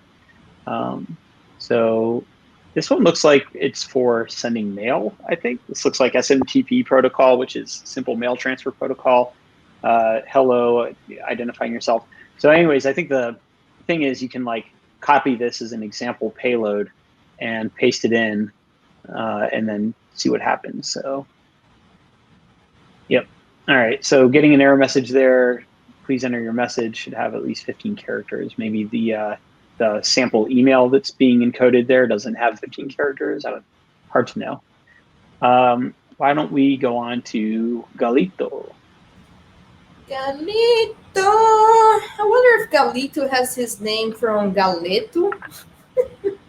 Because it sounds very alike. Galeto, for those who don't speak Portuguese, it means a very young little chicken. So the chick. Is that how you say it in English? Yep, little chicks. Yeah. So that's what it means. So whenever you're gonna eat a little chick, because that's a thing in Brazil, you eat them very young as well. You call them galeto, and that sounds a lot like galito. So I have no idea where this handle came from, but that's the idea that I have. Sorry if there's nothing to do with it. Yeah, it'd be cool to hear some of the backstories with these handles, right? Like, why did the person pick Souza? Why did they pick Creep? Why did they pick Galito? I love that, I love the thing that goes on with the hacker handles. I tried having a hacker handle for myself, but being a social engineer, it's not normal for a social engineer to have a handle, because that's the thing with social engineering. When you're a social engineer, you have a lot of pretexts. So you have a lot of characters. You have a lot of people, other people and other identities that you're playing with. So you don't actually have one handle to hide behind, to put in your credits and stuff like that. You go with a lot of handles, a lot of names, a lot of identities. So you kind of don't have the handle thing in social engineering. It's very, very rare. Only if you're like you have an artistic name that you go by. Kind of like me, I use my first name and my last name as Marina Chavada, so people can look for me and see me around and follow me and whatever. I cannot point at my fucking own name. So the same goes around for a bunch of social engineers, like Kevin Mitnick and Richard Toback and April Wright. No one has an actual handle. I try to go by Menok for a while. It's still my gamer handle, so as much as I don't have the hacker handle going on, I do have the gamer handle. Just so I don't be sad, because we don't get handles when you're a social engineer. But you do have a handle, which was a pretty cool handle. You explained your handle in the beginning of the live, right? Yeah, int 80. Although I did want to say, I think that y'all as social engineers, you do have handles. They just are names that sound like normal people, right? They're disarming handles. If I went into some place that I was breaking into and I was like, "Hey, I'm int 80," they'd be like, "Whoa, whoa, whoa! Like, what's up with this guy?" But if you walk in and you're like, "Oh yeah, I'm Marla Williams," then like everyone is going to be like, "Oh yeah, this is fine. This is a normal name. It's totally good." So you definitely have handles. They just sound very disarming. Yeah, that's what I said. We have, a bunch. We have a lot of handles. We have a lot of, identities we can play around with. We impersonate a lot of other people's handles when you're, faking you're another person. You're, stealing their identity and whatever your social engineering ass is doing. For sure. Also, Bitter Snow is joining us in the chat. What up? Good to see you again. Oh, yeah. So yeah, Marina, are you going to tell everyone how you managed to hack my heart? That's so cute. I mean, there is the saying, a magician never reveals their secrets. So we go way back, actually. I think it's nice for us to talk about. Let me just check the scoreboard before we go into our memory lane. But a lot of people keep asking me, like, "You're a social engineer. Like, how can anyone have a relationship with you? Because you're probably lying all the time." And you probably hacked your boyfriend, and your boyfriend's a hacker, so he probably hacked you. And that's definitely not why we ended up becoming wife and husband. First of all, we do have an agreement of not hacking each other. I don't hack him. Very important. He does not hack me, and that is a vow of confidence, a vow of trust that you have to have with every healthy relationship in your life. So if you're looking, to have good friends and a good family and a good person by your side, a healthy relationship, you have to go with trust. So if you have any trust issues, even with yourself, which is probably the cause of a lot of the other issues, you gotta work them. You gotta talk about them. You gotta social engineer your problems, not the people around you that love you. Yeah. Otherwise, it's going to be a very lonely life. It's going to be a very tormented life because you're never going to trust anyone. You're never going to be able to trust yourself. And that's not cool. You can hack all the things you want and you can still have your own healthy personal life. And that's very important. You have to know when to apply your skills and when to let it go. And that's very, very important between us. We have a very, very good trust agreement between each other. Yep. If you don't have trust, what you do have is a bunch of problems. Yep. Plus, I mean, in reality, Marina and I get paid to hack other people. We wouldn't get paid to hack each other. So why not just go for the thing where you get paid? Get that money. If I'm being paid to hack, well, I'm not gonna do that shit in my spare time. I'm gonna play video games and shit. Wasn't it the Joker in Batman that said, if you're good at something, never do it for free? Which is really also something that's really cool for me to talk about because I get a lot of people in my inbox. And because I'm a social engineer and I talk about hacking in my social media profiles, and I teach a lot of it as well.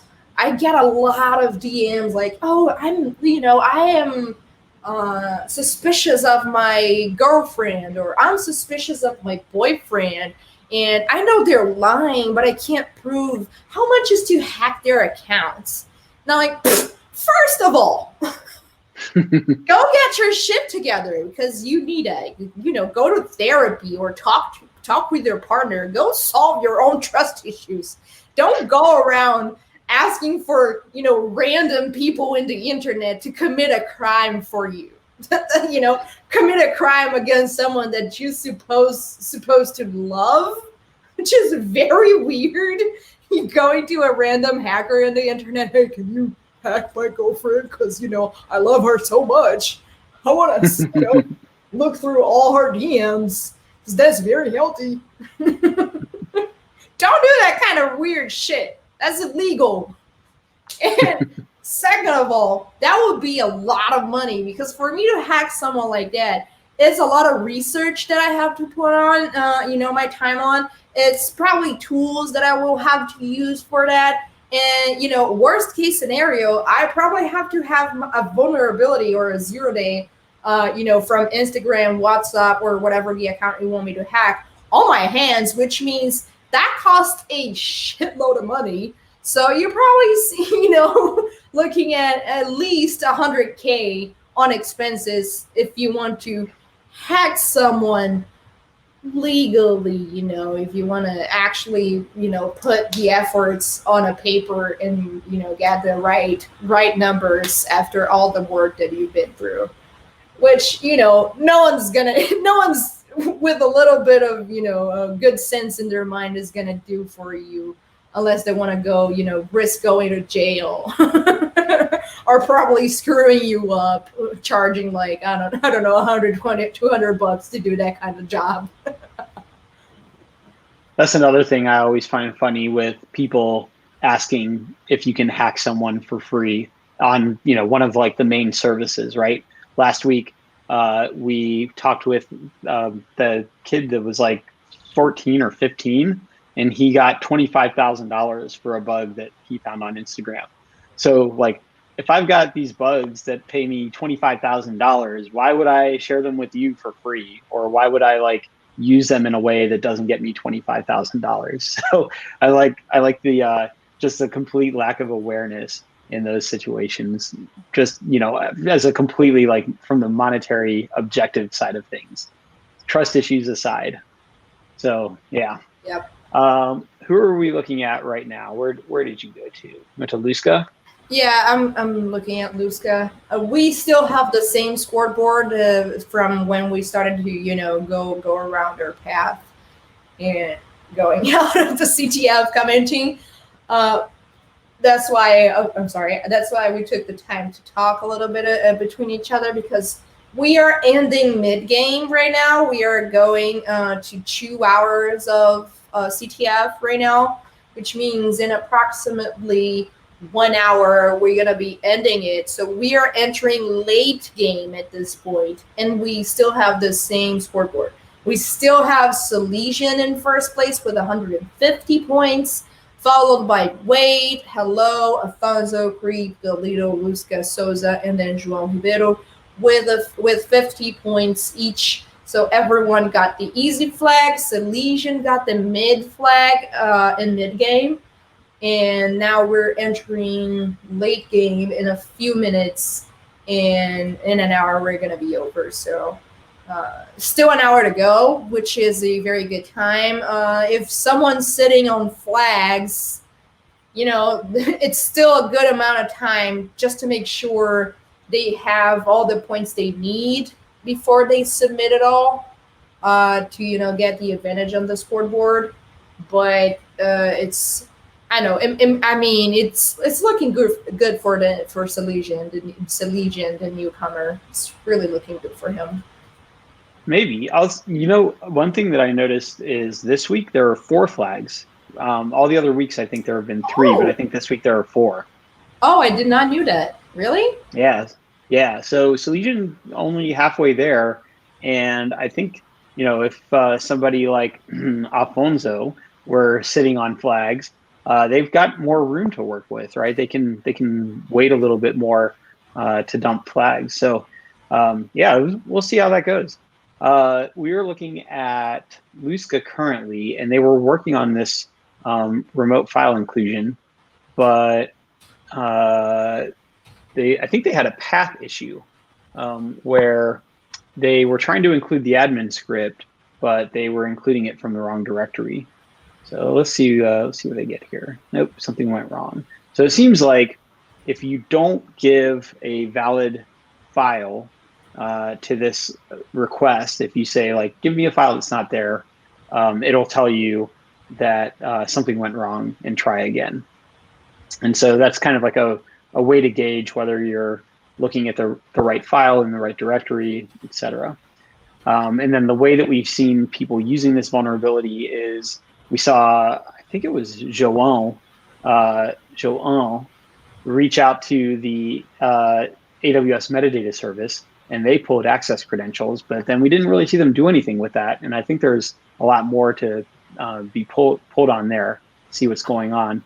And then we've seen people work with the database service as well through this same vulnerability. So definitely like a lot of flexibility in how to attack the CTF. What up, Tawan? UHC isn't dead. Long live UHC. All right, who we watch now? Who can we see? Wade is being watched by Igor and Kadu. Celesian let's go check out Wade. Watched by V. Where is the one? The one's looking at the Lito.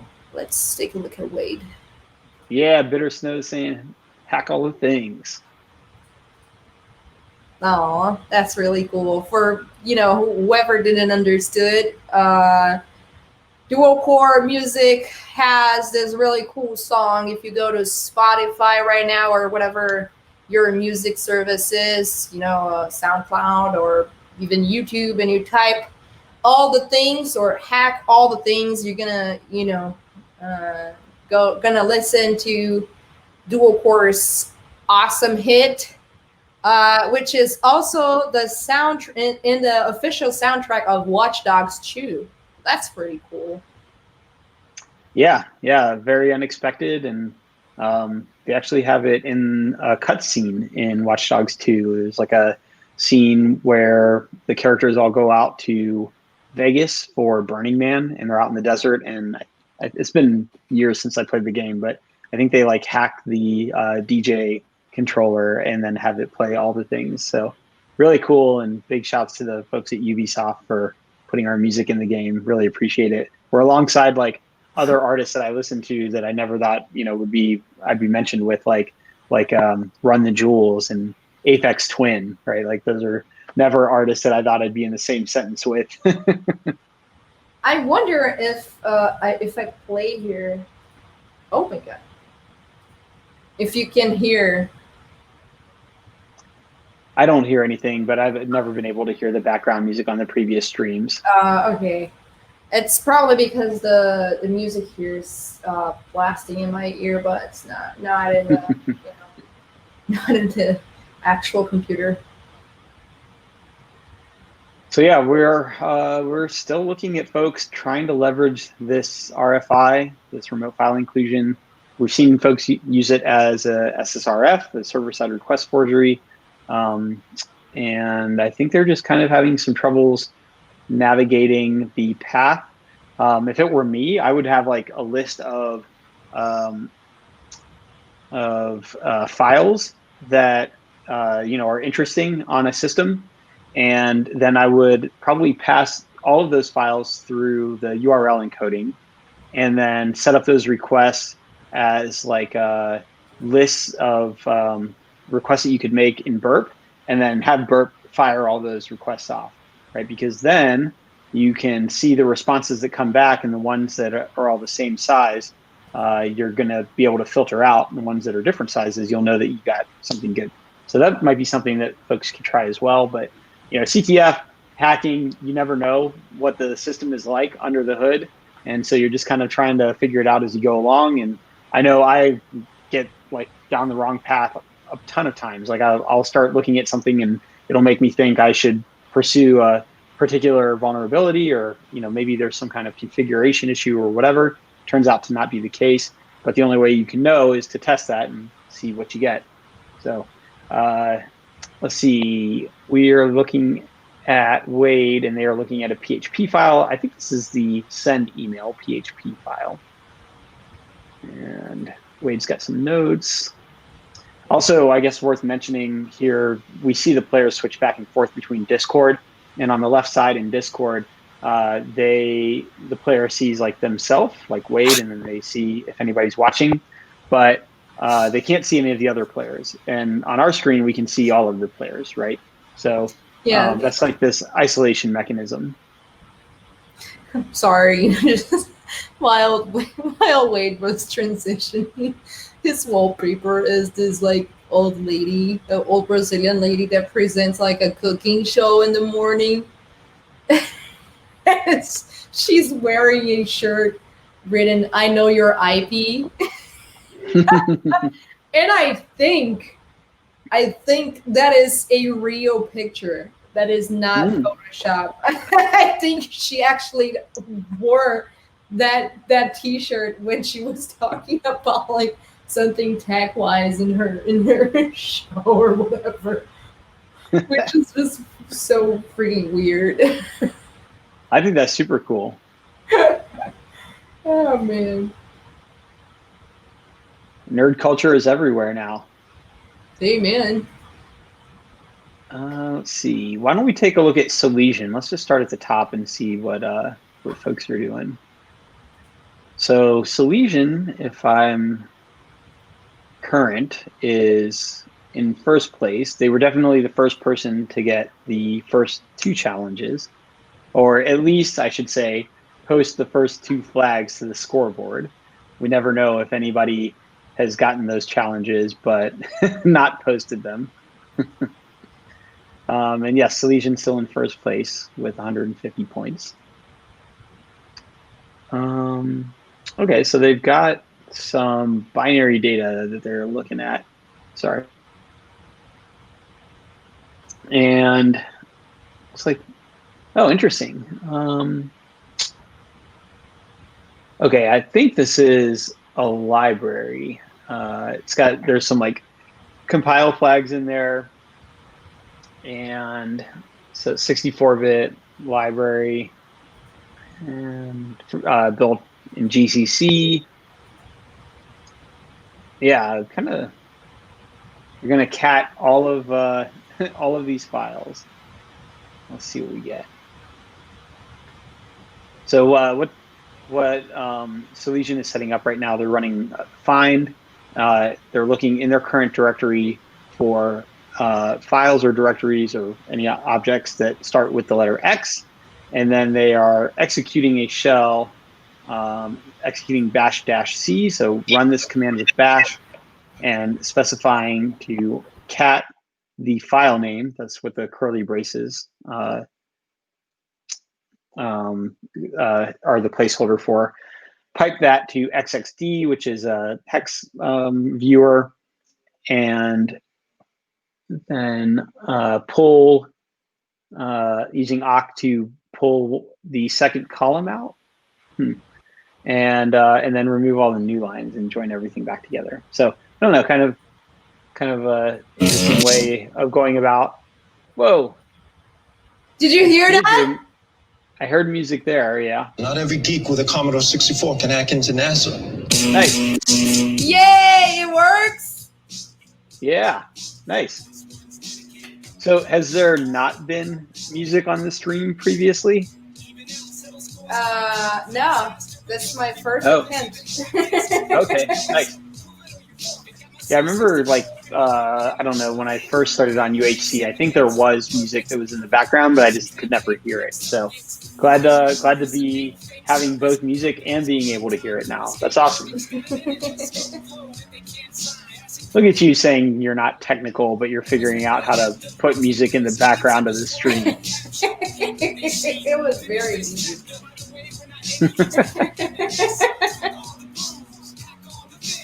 So we are listening now to of course, all the things. What the actual fuck is going on in, wait a minute, just wait a minute.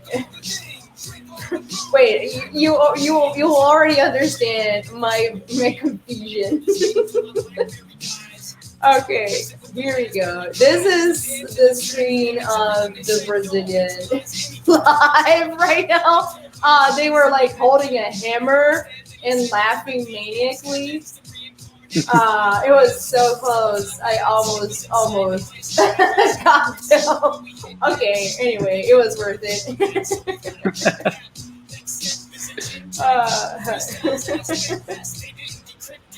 It was very funny. I just looked at the side, you know, to the screen that I keep here, and it was very weird to see how they're like laughing maniacally holding a hammer, and I'm like, oh my god, I don't think this is going very good. Keyboard is going to be missing a few keys. All right, so someone in the chat is asking, is this the real dual core? I am confused by that. The music is the real dual core, and then I am one half of the real dual core. Hopefully that answers your question, Fan Track. Also, is there a fake dual core? Because I'm very confused now. Yeah, there are like a bunch of accounts that are, you know, like fake dual core accounts. So that's kind of cool, I guess. I don't know. It's the internet. You can do pretty much whatever you want. Cool. I had no idea. If there's somebody else that's saying they're me, like in person, that would be awesome because I could book them to play a bunch of shows, and then you could have like a bunch of dual core shows all at one time. You know, help out a little bit. Yeah. It's like, you know, at DEF CON, we play a bunch of shows, and it's like I can only be in one place at one time, right? But there will be multiple parties that want to have us booked, and I'm only able to pick one because I can only be one place at one time. So if I could get, you know, some other people that look like me and can rap like me, we could have multiple dual core parties happening at the same time. It'd be like having like a cloner, essentially. It'd be really cool. All right. So the scoreboard's still the same. Celesian still on the lead with 150 points. He has 2 flags, or she has 2 flags. I think it's a he. I don't know for sure, but anyway, they have 2 flags. Yeah, and that's pretty much it. Everyone else has 50 points, which means everyone else has the easy flag, the first flag. Now I know we have 4 flags, so Celesian is like halfway there, but still, you know, in front of everyone. And we are officially already in late game. So we only have 1 more hour to go. Yep. All right, so let's see. Why don't we take a look at Alfonso? See what Alfonso's up to. All right. Let's go to Alfonso. Bam. All right, so Alfonso here is doing some testing with this RFI. They went back to how the first flag was acquired, and it was through this remote file inclusion of the admin.php file. So they had that admin.php file up, and so while it was up briefly, I was able to see that there is an if statement inside of the PHP code. And so the if statement said, if the request is coming from localhost, then give the flag, and if not, then print an error message. And so that was where the HTTP header request, or header modifying what came into play, telling the application that you were coming from the localhost. Now, let's see, they're looking at the send email.php. This is the application or the page that's using curl to make requests. So I guess maybe it's not a remote file inclusion. Maybe it's a local file inclusion, and then inside of this particular page, inside of send email, it uses curl to make a request. So it's like a local file inclusion plus SSRF, I think is what's happening. So kind of identical to like a remote file inclusion, effectively. So let's see. Alfonso is trying to see if they can write a file onto the disk. I think the curl library did have a command exec bug in the past, maybe. I don't know. Anyways, So let's bounce down to Wade and see what Wade's up to. All right, let's bounce. Seems like figuring out what to do with this this SSRF and LFI is kind of the crux here, where a lot of the players are stuck in figuring out like how to apply these bugs. We are back again at go Ferris. Go Ferris. Go for us. I don't know how to say Go that. for us. Go for us. Yes. I heard that's how it's pronounced. I have no idea. All right, so we've generated a payload here. Sorry, pardon me. Had a small hiccup. Yep, hitting errors with the application, so that means something's wrong with this particular payload. The request is not valid. Yeah, Pantrax. Sorry, I don't know how the name is pronounced. But do replace the BlackBerry with a Raspberry Pi once the BlackBerry dies. Or just a BlackBerry with a Raspberry, also fine. If Raspberry your preferred flavor, also good. Let's bounce down to Joe. Let's go to John, who lives beside the river. John Rivers. Which is kind of the shitty translation of his Brazilian name to English. So João Ribeiro, John who lives at the river, by the river. Freaking Discord is not giving a damn. Discord thinking about it. We can skip over to Creep. What? Oh, I see. Well, Joe minimize their Discord app. It seems. We're back. Oh no, it came up. All right. Let's do it. What are they up to?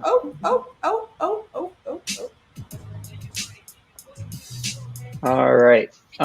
So I guess this is another post. I think it's a different post than the one we saw before, but kind of the same post that has a listing of ways that you can leverage an SSRF. And so this is super helpful. You might understand like what a vulnerability is and how it works, but then you don't know necessarily how to leverage it in the context of the situation that you're in. So this list seems like a good place to go to figure out different ways that you could utilize your SSRF. So why don't we bounce to Creep and see what Creep is up to. Bounce. Oh shit, I suck at doing this. Sorry for everyone that had to hear.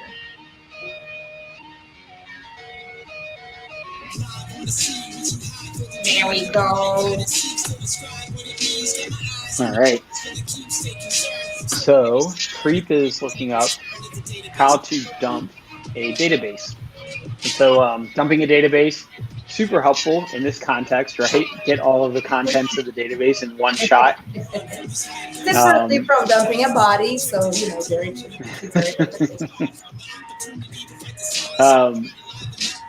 but yeah, let's see. If I were dumping a database, typically the times that I've dumped the entire database in the past, what I do is I'll dump it. I think usually I compress it first and then encrypt it. And all in one shot, though, you can pipe all of those actions together. And then you can send it over the network all without it ever touching the disk, which is really cool to kind of like avoid forensics and incident response on the back end. So I've seen this page before, other folks looking at it, and kind of similar to what we've seen with the other players where they're looking up ways to leverage the SSRF. Hack Trick's a really cool page that's got basically a bunch of different ways to do different hacking things. It's just effectively kind of like a book, like an abridged book. It's just got, here are different payloads and different things you can do. You'll see Hack Tricks get referenced in privilege escalation tools. You get on like a system and you run like linps or winps. They'll say like this particular issue for privilege escalation, you can find out more about it with a link to this like hack trick site. Pretty cool. Why don't we go on to Souza and see what Souza's up to? Ready? Let's go to Souza. Damn.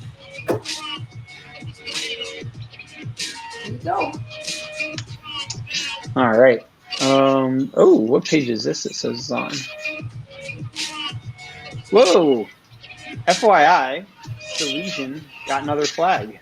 What? Yep. Oh, damn. Yeah, he did. 300 points. All right. Let's go see. So, Celesian is on their way to... They're on their way to the last flag. Yeah. Nice. Way to go, Celesian. Yeah, Newcomer congrats. getting 300 points in our scoreboard tonight.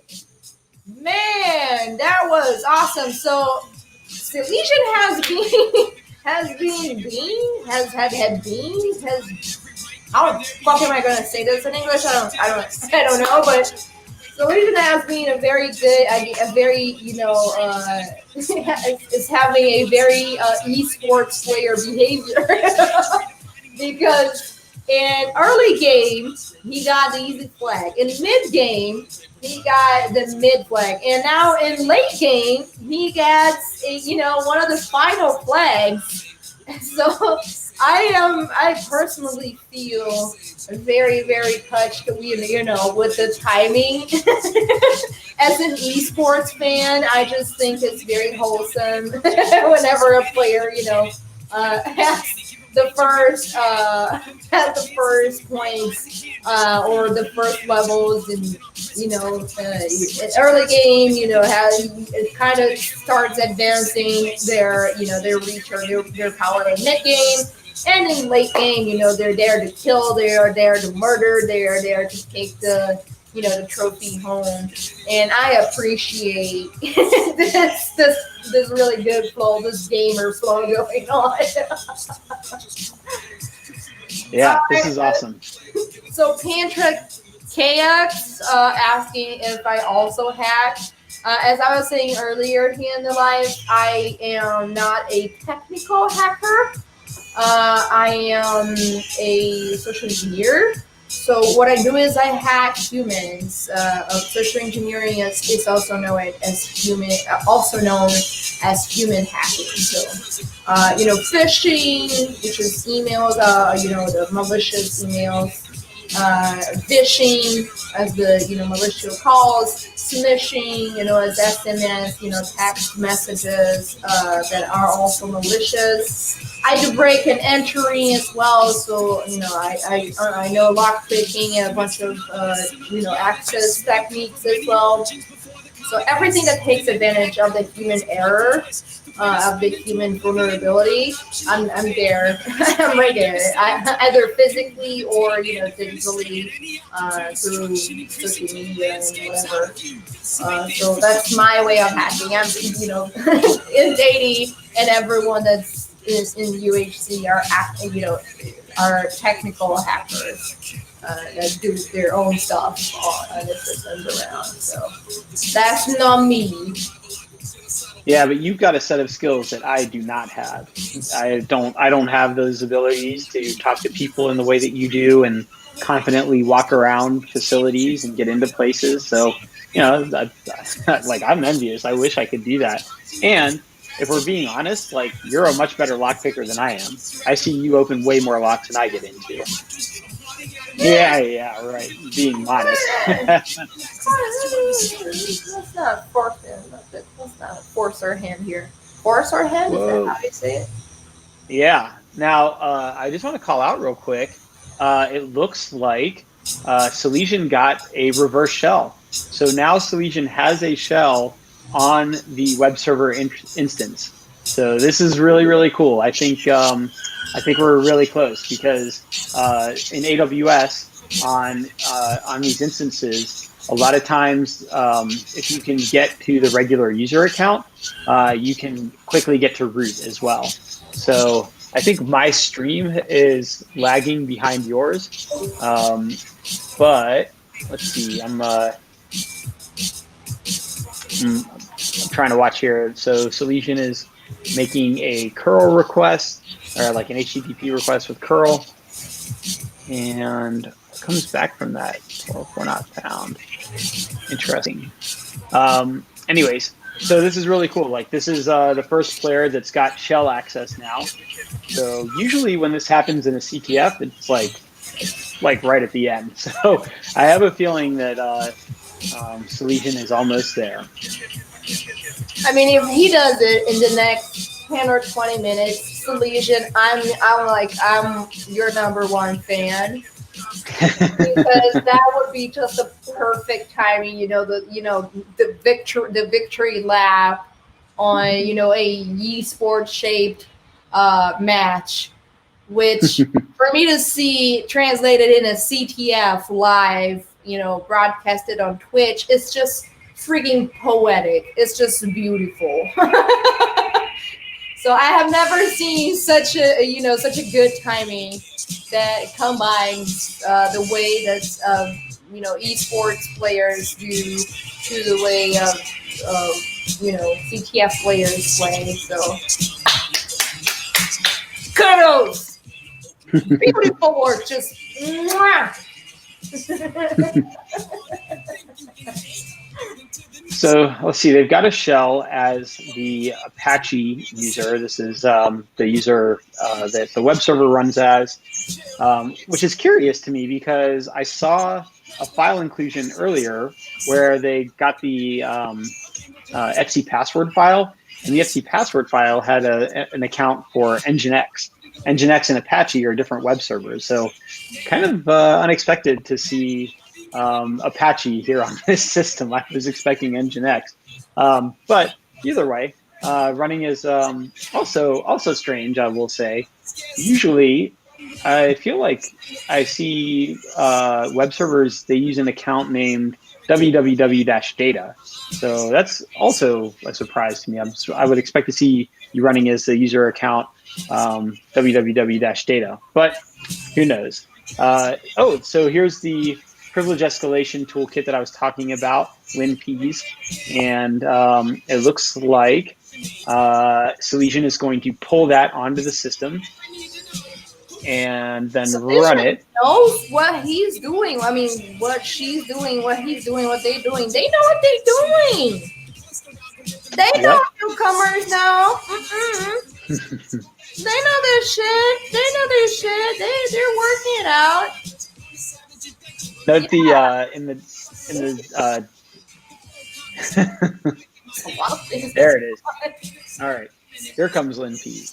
So LinPeas is now running. I think LinPeas is like the Linux privilege escalation something suite, if I remember correctly. I can't remember what the A and the S stand for. Docker socket is writable. That looks promising. But basically, this LinPeas will help you find ways to escalate your privilege and get a higher privilege shell, which then gets you more access on the system. So LinPeas doing all of its checks, and it looks it looks like oh,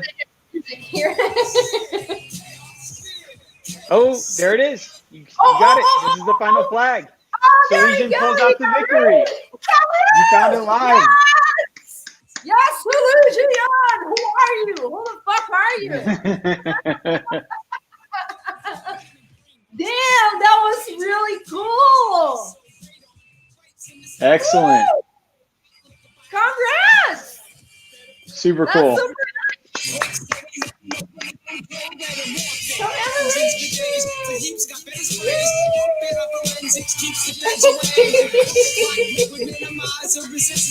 Really, really cool. All right. Okay, so now what we're gonna do since Celesian won, we are going to raid to the Brazilian live. So this is where we stay here. So I mean, this is where we end our broadcast here on this specific channel. But we are not ending the actual broadcast. We're going to raid to Hacking Esports Brazilian channel, where we're gonna meet our Brazilian counterparts. And there, we're going to interview Celesian, the winner of tonight's round. And, just chat around, figure, what was pick their brain, get to know what they were thinking, and, how did they played, and all of that. And just so everyone knows, Celesian walked away with the cash prize tonight of 500 reais, which in dollars are around like $100. Take it or leave it. Kind of. I don't know how to say this. Anyway, we're gonna start the raid to the Brazilian channel, so don't be scared if you just transport yourself to the other channel. That's called a raid in Twitch, which means we're sending everyone in our broadcast to their broadcast. So we're gonna jump into their raid, to their channel right now. So really nice to talk to you all. Really nice to see you all. Hope you enjoyed UHC tonight, and we'll see each other on the other broadcast. So that's it. Bye-bye. Give it a try, shake 'em up, close your eyes, make a wish and let fly. Look, there's a rainbow, better run while we can.